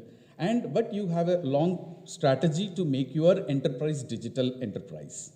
So here, if you see here, three softwares what I have put here is, one is like Insights Hub, for example. I said 98 or 105 softwares are there which is needed to make a digital enterprise, or few of the softwares you need. But most simple and to start with Insights Hub. Insights Hub, what it gives insights. Insights about what is your manufacturing, how much raw materials you have, what is the availability, what is your OEE. So this all, so these softwares, there is a background also. What is the difference between just a software and these software? These softwares are made to configure by yourself, most of the things. So like, for example, I will take a reference, like Word. Like 15 years back, if you see, there were a lot of shops, like how we have Xerox shops. There will be people who will be typing and giving, because we don't have that kind of learnings of Word, most of the people. But today, no one goes to shop for typing a Word file, right? How it has, so we learned it. So today, Insights Hub is a software which is made for you to make OEE. So only thing is, what you need is the data. So data, if it is available, you just configure and fed into this softwares, it will give next second the OEE of your machine or a plant or an area or whatever it is. So that's how Siemens is driving. And this is all because we are also a manufacturing company, and we are also a software company who makes software for manufacturing company. So that's why we could deliver such softwares for you to start the digital enterprise experience. So Mendix again. Mendix is again a software which is no-code or low-code environment. That means most of the times you go and try to explain a software guy and make him understand what is your process and all those things. By the time itself, you will get lost, right? So instead of that, by little bit learning about these softwares, this Mendix kind of software, by half an hour training with your team who is doing all this IT stuff for you, you'll be able to program an app for you to do all this activity. So Siemens is driving that kind of simplicity, and these softwares are available free of cost to try out. So you can build your app, you can do all kind of evaluation, and then you can go for subscription. And today the technology has also increased, right? With all this cloud, you have an option to try out, see the return on investment, and then you can go for permanent kind of things. Otherwise, you can always leave it. Okay, it's not helping me, or you feel. So it is all that kind of flexibility. And IoT is all about the hardware. No, the hardware. That is also today, it has become so flexible with all this edge coming into picture, with the edge, and we have a co-pilot like AI telling what to do. Where is the data? Which data to pass on to the next layer? So these all are something which we can start thinking of having in our organization to start with. Yeah. Then what is, okay, digital twin. Okay, let me, digital twin na enna, the terminology naraiya ketirpeenga. Digital twin na enna, if I have a replica of some design, and if I can simulate, say for example, I take an example of a motor, okay, or a wall, whatever. If I have the digital replica, and if I can simulate, like stress simulation, or if I have a motor, how much stress it can withstand, how much load it can withstand. If I can test digitally, then it saves a lot of money for me, right? So that's the digital twin. So if you are able to establish the digital twin of your component, your product, or a process, so it is like, it will help you to easily simulate and make sure that you can implement after that. So it is like seeing is believing. So you are seeing with your eyes. And these are technology not new. It is for 20 years it was in the market. Like antenna designers, they don't know how the waves propagate, right? So they keep on doing the digital twin, and then they go and fabricate the antenna. Today, because of technology and all these things, today we can do for anything and everything what you have in the market. So this digital twin, you have the digital twin, and then you connect all these things through a digital thread. Digital thread is your software which connects your idea to the end of the product. That is your PLM, product life cycle. So that can come later on also. Depending upon your requirement and other things, you can prioritize what to have first, what to have second, and things like that. Yeah? So that you don't invest heavy and then burn the fingers, right? So, and digital enterprise helps to innovate and compete from the bottom portion till the top cloud portion. Okay, here if you see, in any industry you have all these machines which needs to be integrated, right? The field device, sensors, motors, you have all these things.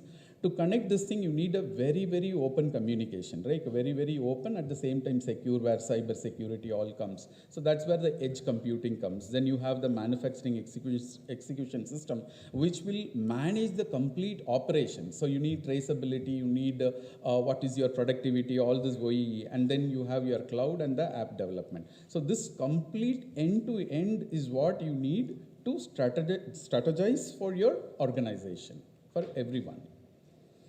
One example, this is for a cable industry. They wanted to have the OEE, so just we had an insights hub there, and then the data, what is from the machine data, how much downtime, these were passed on to this and the OEE. Now this, it can be seen as mobile, wherever the CEO, MD, he can see on his mobile what is the OEE of the machine, is there any losses. They can also drill down and see what's the losses and things like that, take the action on it, top actions and things like that. So this is the last slide I have, so I will close here. Here we see about the three technologies. One is the digital twin, which I explained you. The other one is digital thread, which is connecting the complete thing right from requirements. All these things are, today it is all packets, right? So this all has to be interconnected so that you can quickly change something so that the other things gets adapted to it, right? And then digital services is all about having your efficiency monitored, and then going around and improving your product, your production process. All this thing has to be watched carefully, and you need to make it improvement so that you are flexible for the market, your speed, your agility, and your quality, everything is monitored in a proper way, right? So these are some of the things. And today we can do consultancy on these things. And I joined back the research group. Actually, I came from the research group where we came with a lot of innovations into the market. Like for example, RTLS, real-time location system. We had these prototypes at the time in 2009, and we brought to industries whether it is useful for you, which can exactly find. Like for example, I have 100 motors in my warehouse. Well, these are large motors, and I wanted to quickly find which motor to be sent immediately. Then I can have a tag on it, and I can just put on my mobile, this is the customer name, and then it beeps. So that we know that. So this product was already there for 2009, we brought it, but nobody was ready, ready to observe. But today it is a product which is being marketed. So like that, the R&D from our side, we can help you in making the next generation product with Siemens software, or increase the efficiency, all the study, consultancy. These all also we can do from R&D perspective. And product perspective, I'll introduce two gentlemen. One is the Ayyappan Ramamurthy, who is the Director Services. He comes from the IT, all the IT software, everything. And Samir Prakash comes from the hardware. So these two gentlemen are the one who are the product people. Like if you come and ask me tomorrow, Thiru, you give me some product, then I'll not be able to sell you, right? These are the people who sells you the software, gives you the software. But I come from the R&D environment where we can do consultancy, where we can do co-creation of IPs and all those things. Where you have a product, like example, I will take a motor. You wanted to you want to come out with the next generation motors, and you have some ideas and you want to simulate on our software. We will help you in doing all those activities. So that's how we are interlinked into this whole chain of innovation. So with this, I will close, and I would like to take any questions if you have, because this is something which you will have a lot of questions. If you have something, I can take two, 3 questions if you want. And one more thing I wanted to tell is, like morning when I landed, I straight away went to CIT. You have 2 colleges very close by, PSG and CIT, where you can collaborate. Like R&D lab of ours is right now, the German R&D lab is situated inside the university, so that co-creations can happen much faster. And today, a lot of companies and lot of you may be alumni of CIT and PSG. So you should try to give back and set up labs there, set up R&D labs, so that you get resources also. Because with all this high-tech softwares, what today we are projecting with all this digital enterprise, it's not only buying the software, you also need people who can operate that, who can help you in making the innovations, right? So these things can happen only you start collaborating with the university, telling that, hey, I have this problem, find a software. It can be Siemens software, it can be some other software, but you need to start collaborating with this kind of ecosystem. So this is where you can create a lot of innovations, lot of ideas, lot of solutions you can create. And Tamilnadu government has also done a very nice thing like TANSEM. I don't know how many of you heard of TANSEM. TANSEM is a center of excellence with all kind of around 105 softwares from Siemens, which is already available there. So if you wanted to just try out something, you can go and try out there, or you can establish an extension of TANSEM here also. There are a number of possibilities for collaboration, and I strongly feel that innovation and collaboration will help in having a successful and sustainable business. Thank you. Thank you very, very much. We started the session with Satyan Selvan talking about a word called efficacy. It kind of comes into that really Mazel. Thank you very, very much for your time. We will definitely take more questions offline. I now invite on stage Mr. Manikandan, EC member at CODISSIA, and Mr. Surendran. If you could please come forward to do the honors. The ability to build, ability to produce the desired results or the intended result is a process that we need to follow. One more time, I request Mr. Manikandan, EC member, to be joined by Mr. Surendran from CODISSIA to please come forward on stage to do the honors.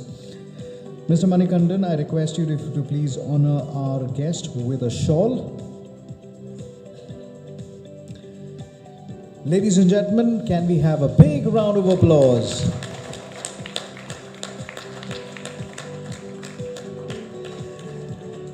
Trust me, the dinner is getting ready. Come on, let's put it up. Requesting Mr. Surendran if you could hand over a token of appreciation to Mr. Tirmalai Kumar. What an honor for him to deliver Digital Enterprise, the way for smart manufacturing industry 4.0.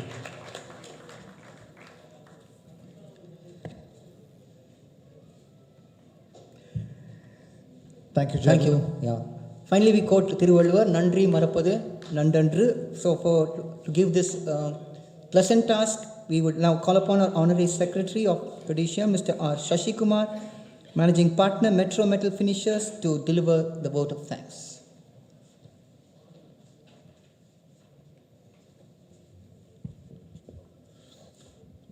Respected dignitaries, distinguished guests, members of CODISSIA, representatives from sister associations, press and all the delegates, it's proud privilege and to propose the vote of thanks for this event. Firstly, I extend a heartfelt gratitude to our chief guest, Mr. Kishore Jayaraman, President Rolls-Royce, Mr. Balasubramaniam, Chairperson Precision Groups, Mr. Satyasilan, Vice President Ashok Leyland, Mr. Tirmalai Kumar, Head Research Group, Ms. Subhatra Mailsamy, Partner AK Mailsamy Associate LLP. Despite their hectic schedules, they have graced us with their presence. Words cannot fully express our appreciation for the effort and their commitment they have shown. Thank you, sirs. Thank you, madam. We are deeply grateful to our overwhelming response from our respected delegates. We hope the topics discussed were both informative and thought-provoking. We thank you for your participation. I thank members of CODISSIA and sister associations for their presence today. A special thanks to press fraternity from various press media houses for their covering this event. I would also like to thank our anchors, Mr. Solomon and Mr. Seethan, for their excellent handling in MC this. Thank you. I thank the members of CODISSIA, EC members, past presidents. Thank you once again. Convey my heartily thanks to Mr. D.K. Karthikeyan and his Mumbai team from Texas Ventures for organizing the event in a grand manner. My thanks also goes to the Coimbatore operational team from Texas Ventures for executing the event to plan and making the event an extraordinary occasion. Before I conclude, I extend my thanks to everyone who contributed for the success of this event. Thank you very much. Kindly join us for the dinner. On a completely very light note, I request CODISSIA and Intech to make sure that you give more conferences to Karthikeyan, because it's that he manages to lose at least 3 kilos. So it's all because of you. Otherwise, he never loses kilos. But on a serious note, as we come to the end of the innovative 11th edition of GMCV 2030, we thank all the dignitaries, to the members of the audience for always giving us so much of support. We had a full house. To all the members in this auditorium, you've been very, very helpful. To the press fraternity, our gratitude will always go. Thank you very, very much. And the most important announcement now follows. The dinner is ready.